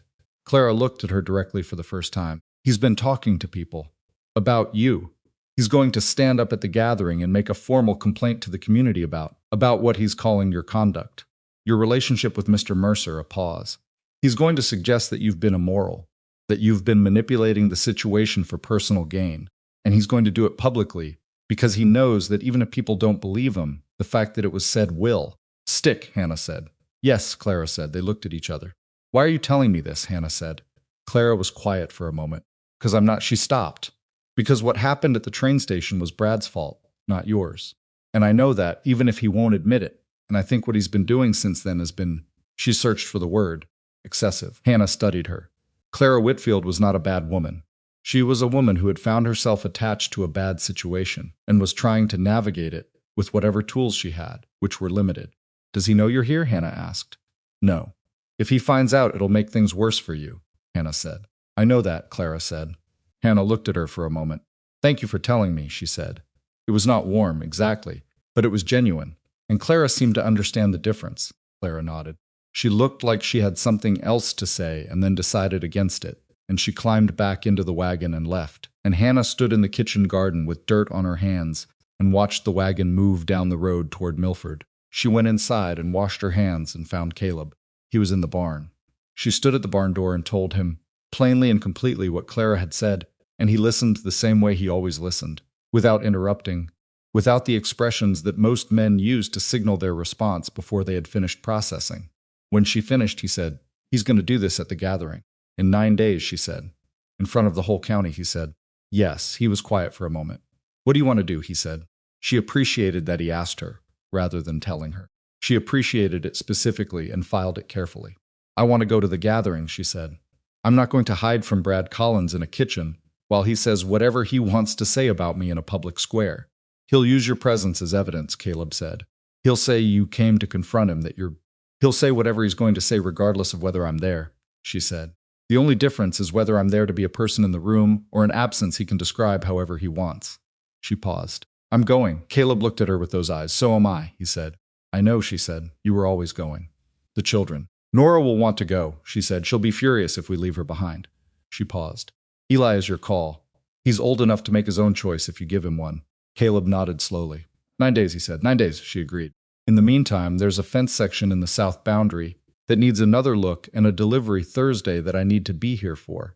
And the spring gathering is going to need food, which means the committee is going to be short-handed because half the county's cooks have already committed to other tables. He looked at her. I'm going to offer to bring food to the gathering, she said. Biscuits and molasses bread and cornbread and pie.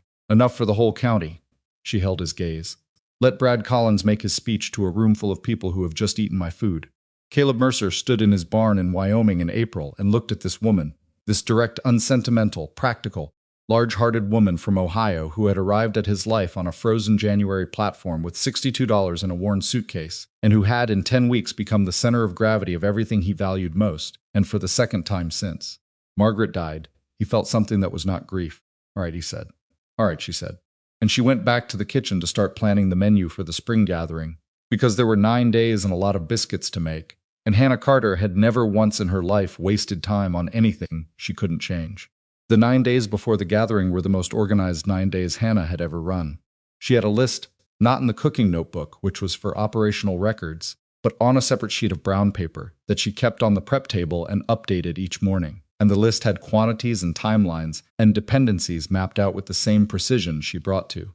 Feeding 160 men through a blizzard.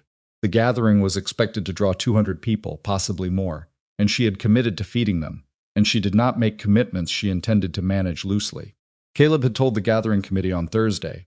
He had ridden into Milford and told Mrs. Alderton, who ran the committee, that the Mercer Ranch would be contributing food for the event biscuits, bread, cornbread, pie, and that the quantity would be sufficient for the full attendance.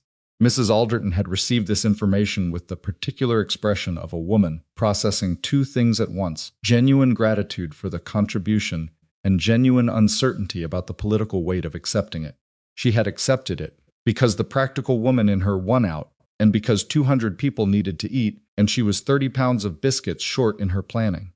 Hannah heard about Mrs. Alderton's expression from Caleb, who described it as complicated, which was the word he used when he was being diplomatic. She's wondering whether accepting my food is choosing a side, Hannah said.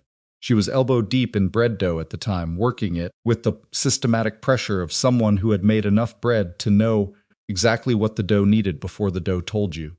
That's what it looked like, Caleb said. She'll be fine, Hannah said. People eat before they take positions. It's the natural order. She baked in stages across the 9 days bread on Monday and Thursday as usual, plus additional runs on Wednesday and Saturday. Cornbread in large batches that she wrapped in clean cloth and stored in the cool of the root cellar. Pies started 2 days before the gathering, so they'd be fresh enough to carry well. She made 6 different varieties of pie because she knew this crowd from what Gus and Dwight had told her over 3 months of conversations. The older men liked apple, the families with children liked berry if she could get the fruit, and there was always someone who would choose custard if it was offered. Gus found her in the kitchen on the Tuesday evening before the gathering, 4 days out, and sat on his stool and watched her work with the air of a man who had something to say and was taking his time about it. Collins has been talking, he said. I know, she said. He was at the saloon Saturday. Loud about it. Gus turned his coffee cup in his hands. He's saying that you've compromised yourself with Mercer, that the children are being used to... He stopped. It's ugly, Hannah. It's the ugliest version of it yet. She kept working the dough. It's ugly because he's desperate, she said. Tried the legal approach and it failed. He tried the social approach Del Hagen, the rumors through Cook, and that didn't hold. He's running out of tools, and the gathering is his last public platform before this becomes a story everyone has already decided. She paused. Desperate men say the ugliest things they can find because they need to find something that finally sticks. Gus was quiet. Are you afraid? He asked. And she could tell from the way he asked it that he was asking the real question, not the polite version of it. She thought about it honestly. I'm afraid of what happens if people hear what he says and believe it, she said. Not for me, for the children. Nora doesn't need that said about her household. Eli doesn't need that. She paused. For myself, I'm not afraid. I know what I am. I know what I've done here and why. No one's version of that changes mine. Gus nodded slowly. You know, sis, he said after a moment, there are about 12 men in that bunkhouse who were at the gathering last year, and who know most of the people who'll be there Saturday. And most of those men have opinions about what's been said about you, and most of those opinions are not searched for the word. They're not Collins's opinions. She looked at him. Are you telling me something specific? She said. I'm telling you that you've been feeding those men for 3 months, he said, and that a man who has eaten well for 3 months because of a specific person tends to remember that person clearly when someone else tries to describe her differently. She held his gaze. Don't organize anything, she said. Don't tell them to say anything or do anything. If they want to speak at the gathering, that's their choice, and it needs to come from them, or it means nothing. I know that, Gus said.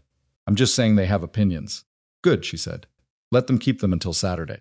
The morning of the gathering, the first Saturday in May, came in, with the particular clarity that Wyoming sometimes offered in spring, the sky a hard, clean blue, and the air cold enough to require a coat, but not cold enough to be cruel.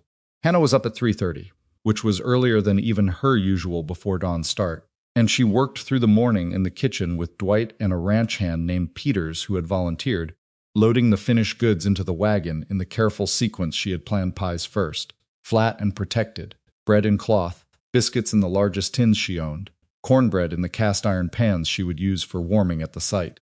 Nora appeared in the kitchen at 5 o'clock in her good dress, hair already braided, and said, I'm helping. You're helping, Hannah confirmed, and put her to work wrapping cornbread without further discussion. Eli came down at 5:30. He had not said, since the conversation in the kitchen, whether he was going. He appeared in the doorway, in his good clothes with his hair combed, and looked at the loaded wagon in the yard, and then at Hannah. What do you need? He said. The apple pies need a second check on the cloth, she said. Make sure they're not going to shift. He went and checked the apple pies. Caleb came out of the house at 6, dressed in the way he dressed when he was presenting the ranch to the world, rather than running it clean coat, good hat, boots that had been worked on the night before. He looked at the loaded wagon and at his children and at Hannah, and he said, Are we ready? We've been ready for 9 days, Hannah said. Let's go. The ride into Milford took 40 minutes, and it was a quiet 40 minutes, not uncomfortable, but the quiet of people who have said what needed saying and are now simply moving toward the thing. Nora sat beside Hannah on the wagon bench, and Eli sat in the wagon bed with the pies, which he had appointed himself to guard on the grounds that he was the only one in the family who understood their structural vulnerabilities, a claim no one disputed. Milford's spring gathering was held in the large lot beside the county hall, a tradition that went back to the town's founding, when the lot had been the only space large enough to hold everyone at once. Tables were set along 2 sides, a raised platform at the north end for the community business portion of the event, and the center left open for the movement of 200 people finding each other and making the social arrangements that rural communities use gatherings for: deals, news, introductions, grievances, celebrations. Hannah pulled the wagon to the food table area and began unloading with Dwight and Peters. And within 10 minutes, the Mercer contribution was occupying a full third of the food table, and the smell of it, molasses bread and fresh biscuits and pie and cornbread, was doing what it had always done, which was move through a crowd like a hand, taking people gently by the shoulder and turning them toward something good. People came to the table. They came because they could smell the bread, and then they stayed because the bread was what the bread always was. And then they looked at who was behind the table, and some of them knew, and some of them were learning for the first time that the woman behind the table was the same woman from the train station in January. And Hannah watched them arrive at this knowledge with the peripheral awareness she had been using her whole life. Some of them were warm, some were careful, some were the particular kind of awkward that comes from having believed something about a person, and then standing in front of that person with a biscuit in their hand. She was pleasant to all of them. She was not effusive and she was not cold. She was herself, which was warm and direct and practical, and she let the food speak for the part that words couldn't cover, because that was what food had always done when she let it. Mrs. Alderton came to the table at 10:30. She was a woman in her 60s, stout and deliberate, with the kind of authority that accumulates in a person who has been running community events for 30 years. She looked at the spread on the table and she looked at Hannah and she said, in the particular tone of a woman recalibrating, "This is a considerable contribution." "The ranch has had a good winter," Hannah said. "We wanted to share it." Mrs. Alderton picked up a biscuit, ate it in 2 bites, set her hands on the table and looked at Hannah directly. "I owe you an apology," she said, "for some of the things I allowed to be said in my presence without correcting them." Hannah looked at her. "I appreciate that. I didn't know you, Mrs. Alderton said. "That's not an excuse, but it's true." "Most people don't when they start talking," Hannah said. "That's usually when they do most of it, Mrs. Alderton made a sound that was close to a laugh and took a piece of cornbread and moved on, and Hannah watched her go and felt the temperature of the crowd shift very slightly. Not dramatically, not all at once, but the way temperature shifts when a window opens somewhere in a room. Brad Collins arrived at 11. She saw him before he saw her. He came through the east entrance of the lot with 2 men she didn't recognize, and Clara Whitfield, who was slightly behind him and whose face had an expression Hannah recognized as a woman who has committed to a situation she is no longer comfortable with and is too far in to back out gracefully. Collins looked well prepared. He had dressed for this, not work clothes, presentation clothes, and he had the bearing of a man who had rehearsed what he was going to say enough times that it felt inevitable to him. He moved through the crowd with the specific confidence of someone who believed the room was already on his side. He had not assessed the room carefully enough. Hannah watched him move, and she watched the way the crowd received him. Not hostile, not overtly, but with a certain absence of warmth, a quality of waiting that she had learned to read. These people had been eating her biscuits for an hour. They had been talking to Gus Pettiford and Tommy Rao and Renfrew and Dwight and a dozen other men from the Mercers who had, without being told to, shown up to the gathering and had, without being organized, been talking to people they knew. Not arguing, not campaigning. Just talking the way men who have eaten well and worked alongside someone for 3 months talk when someone asks them about that person. Collins found her at the food table. Their eyes met across the crowd. He did not look away, and neither did she, and the distance between them held for a long moment while the gathering moved around them. And then someone spoke to him and he turned, and Hannah served the next person in line a slice of apple pie. The community business portion of the gathering began at noon. The crowd assembled toward the platform, and the county manager, a tired-looking man named Briggs, worked through the agenda items with the practiced efficiency of someone who knew that 200 people had limited patience for procedure. Water rights review for the Eastern Creek settled. Road maintenance proposal for the northern route tabled for the summer meeting. Boundary dispute update for parcels in the South County resolved, Briggs said, with a brief nod toward Caleb, who stood near the back with his hat in his hand. Hannah was at the side of the crowd, near the food table in case anything needed tending. Eli was beside her, which she had not planned but which she did not adjust, and Nora was on her other side, holding a piece of cornbread she had been working on since 11. Brad Collins raised his hand when Briggs called for community concerns. Briggs recognized him. The crowd shifted, the particular shift of people who know what is coming and are deciding how to receive it. Collins stepped forward and he said, in the clear, carrying voice of a man who had prepared for this, "I have a concern about the conduct of an employee of the Mercer Ranch and the example it sets for the families of this community." The crowd was very quiet, he went on. He was good at this, Hannah had to give him that. He was organized and he was controlled, and he framed everything as concern for community standards rather than personal grievance, which was the intelligent approach. He talked about impropriety and about the nature of the arrangement at the Mercer Ranch and about the example being set for the children of the county. He did not use her name at first. He said the woman and the arrangement, and then he did use it because not using it would have seemed cowardly, and he knew it. "Hannah Carter," he said, and she heard it across the crowd and felt Eli shift slightly beside her. She put her hand on his arm briefly. He stilled. Collins spoke for 4 minutes. She counted, because counting gave her something precise to do. 4 minutes of the most careful public humiliation she had ever been subjected to, dressed in the language of civic responsibility and community values, and she stood at the side of the crowd and she listened to every word of it, and she kept her face level and her hands at her sides. When he finished, there was a silence. Briggs looked at the crowd with the expression of a man who had hoped to avoid this and had not avoided it, and was now managing the aftermath. "Is there," he began.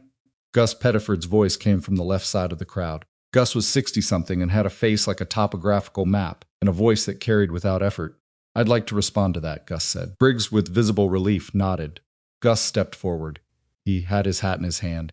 He looked at Brad Collins for a moment, and then he looked at the crowd and he said, "I've been on the Mercer Ranch for 7 years. I've seen 5 cooks come and go. I've watched what that kitchen does to morale when it's running right and what it does when it isn't." He paused. Hannah Carter arrived at that ranch in January, and inside of a week, the men were eating better than they had in 2 years. Inside of a month, the kitchen was running like a machine.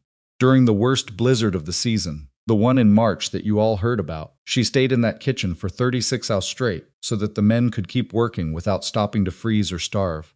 He paused again. "I've seen a lot of people do a lot of things in a lot of conditions. I have never seen anything like that." He looked at Collins. "If that's impropriety," he said, "then I don't know what virtue looks like." He stepped back. Tommy Rouse spoke next, without waiting to be recognized. He just stepped forward and said, simply, "She learned my name the first week. She knew what I liked by the second. In 3 months, she has not once made me feel like I was just a number to feed." I don't know what Collins is talking about. I know what I've seen. Then Renfrew, who had been on the ranch for 14 years and who Caleb had said didn't say things like that about anyone. Renfrew stepped forward and said nothing about food. He said, "I was out in that blizzard from 6 in the evening until 4 in the morning. I came into that kitchen twice. Both times there was hot food and hot coffee, and a woman who knew my name and knew I took my coffee without sugar and had it ready before I asked. That's not manipulation. That's a person who gives a damn, and we don't have enough of those, and I am not going to stand here while someone tries to make it into a crime."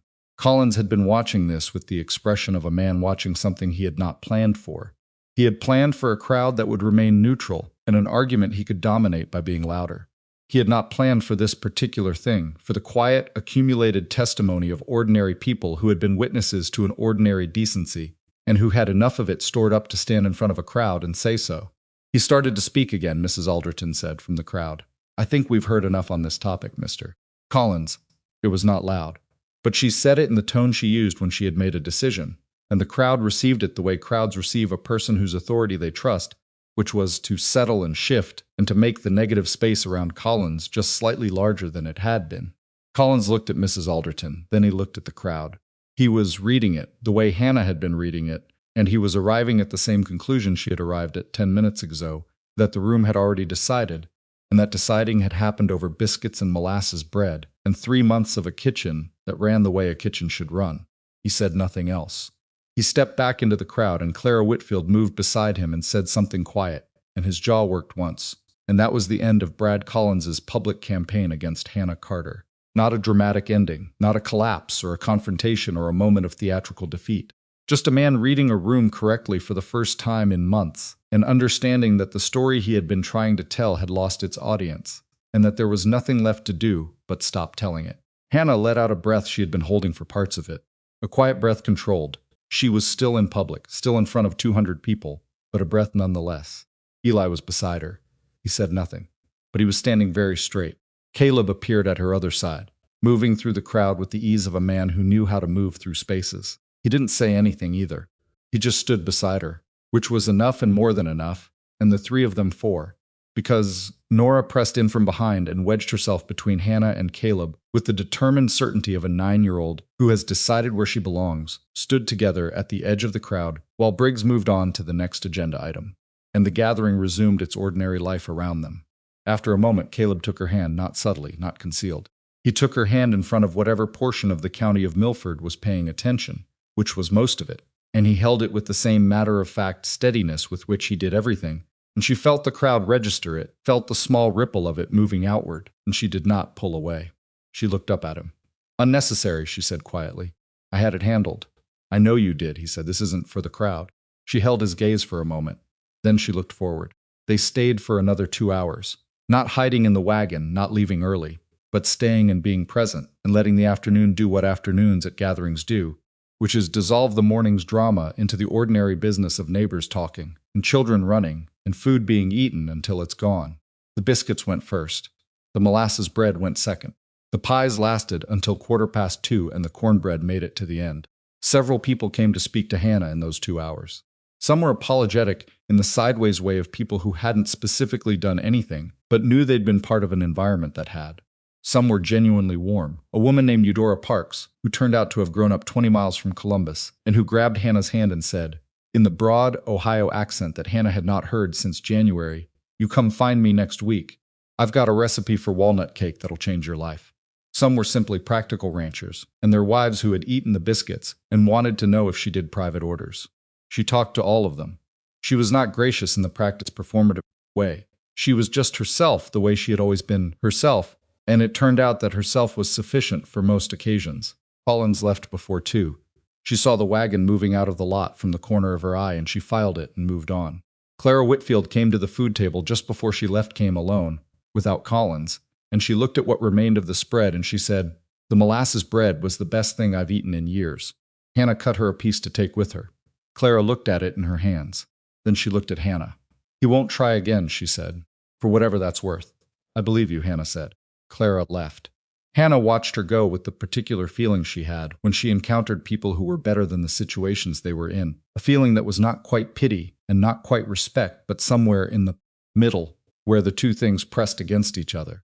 The wagon ride home was different from the ride in. Nora talked for most of it, a running account of what she had observed, and what she thought about it, and what Eudora Parks's granddaughter had said to her, and what she had said back. And Eli sat in the wagon bed again, this time without the pies to guard. And Hannah heard him laugh once at something Nora said. A real laugh, short and surprised and entirely unguarded, and she kept her eyes on the road and let it happen around her like weather. At the ranch, she unloaded the wagon with Dwight and sent the empty tins to the kitchen, and thanked Peters for his work that morning. And she did all of this with the slightly unreal quality of a person whose body is doing the right things while their mind is elsewhere. Not elsewhere badly, just processing at a depth below the surface. She was in the kitchen, cleaning the last of the pans when Caleb came in. He stood at the counter for a moment. She kept cleaning. "You were right about the food," he said. "The food is usually right," she said. Collins looked. He paused, looking for the accurate word. "Small," she said. "Yes," he said, "small." She rinsed the pan and set it to dry and turned to face him. "It's done," she said. "Not just today, it's done.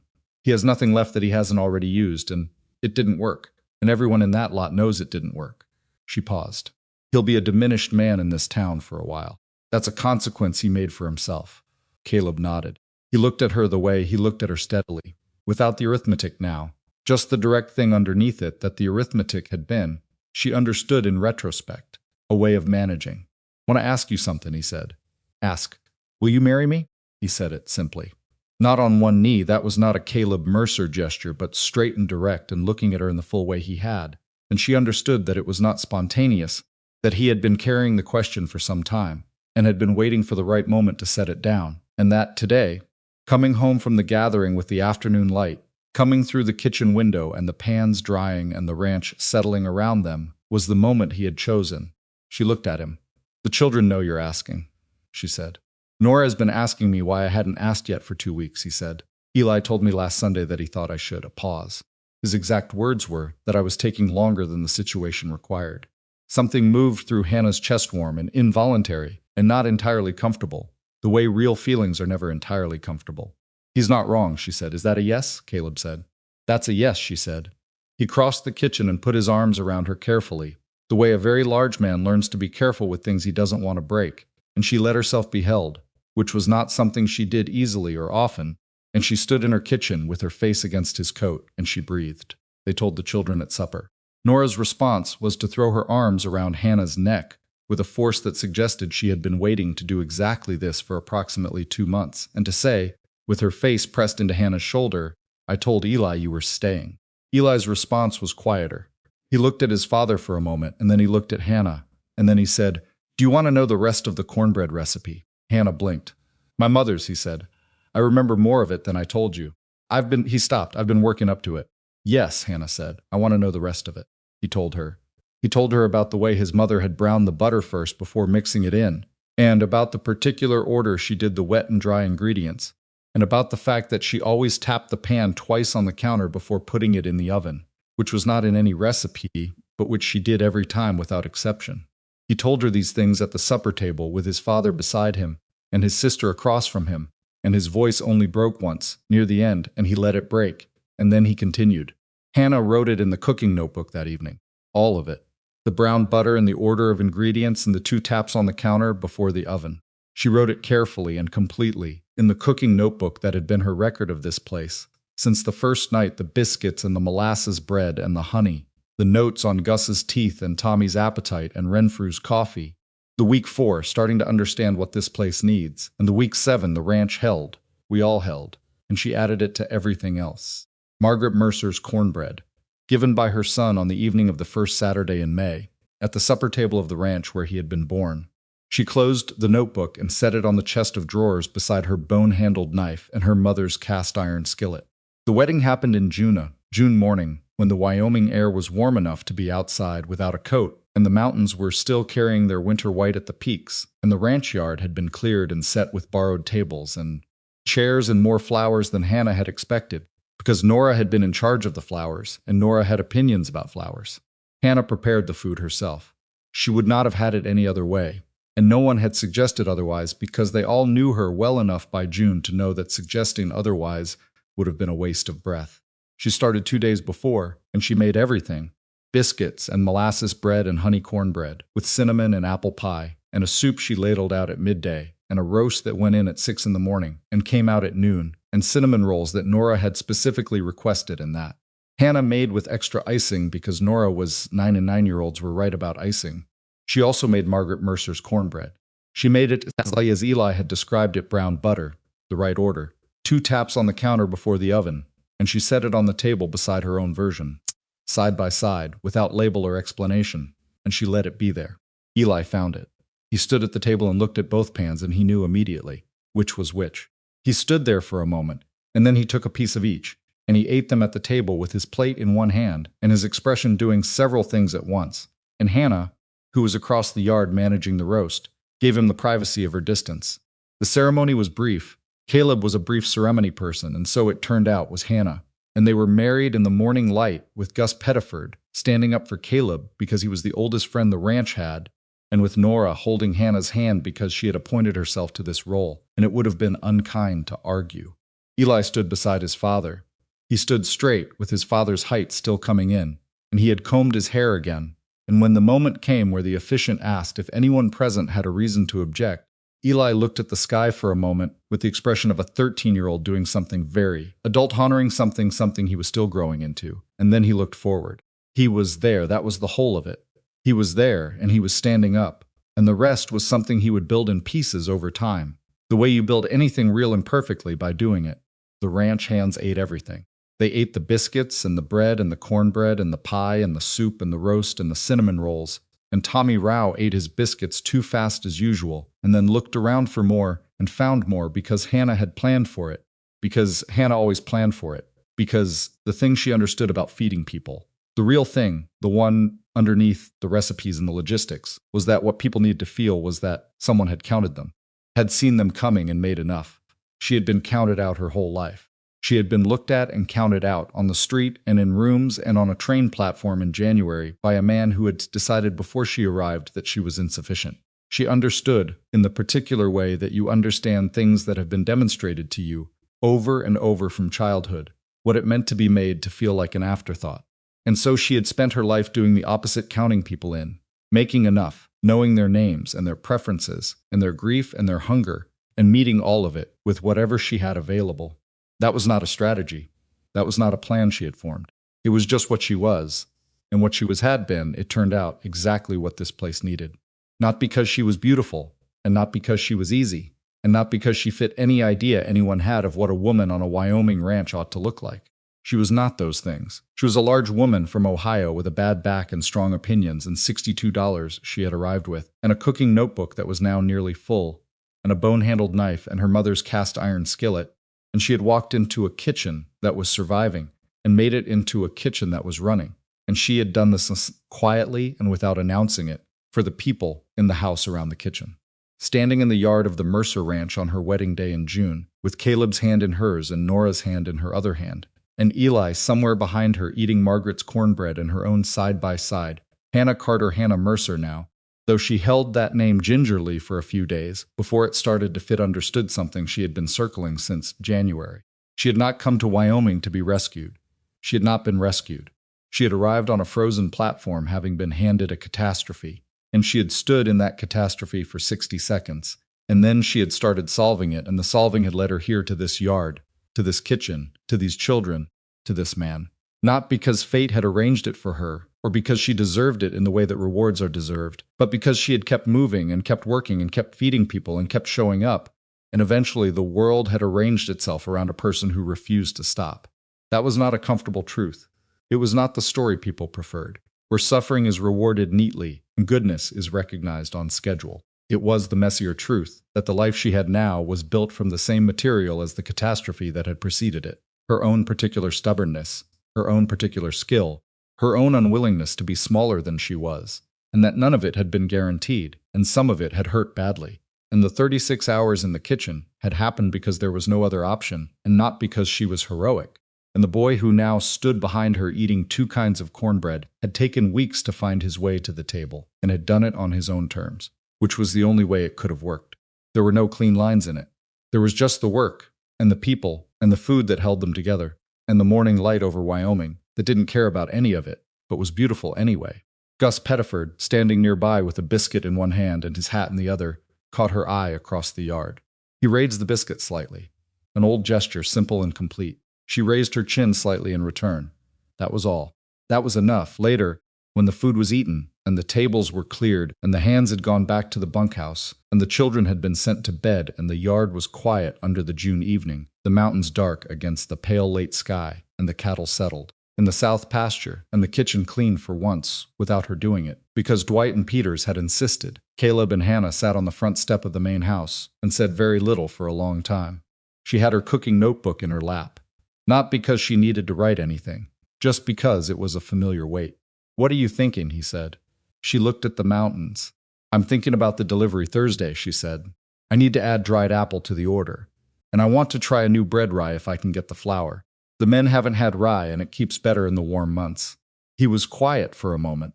She could feel him being quiet in the way she had learned to read, which was not emptiness, but the specific quality of a man sitting with something that made him feel more than he had words for. "You were the best practical decision I ever made," he said. She glanced at him sideways. "You told me it was more than that," she said. "It is more than that," he said. "Both things are still true." "Both," she said, "always both."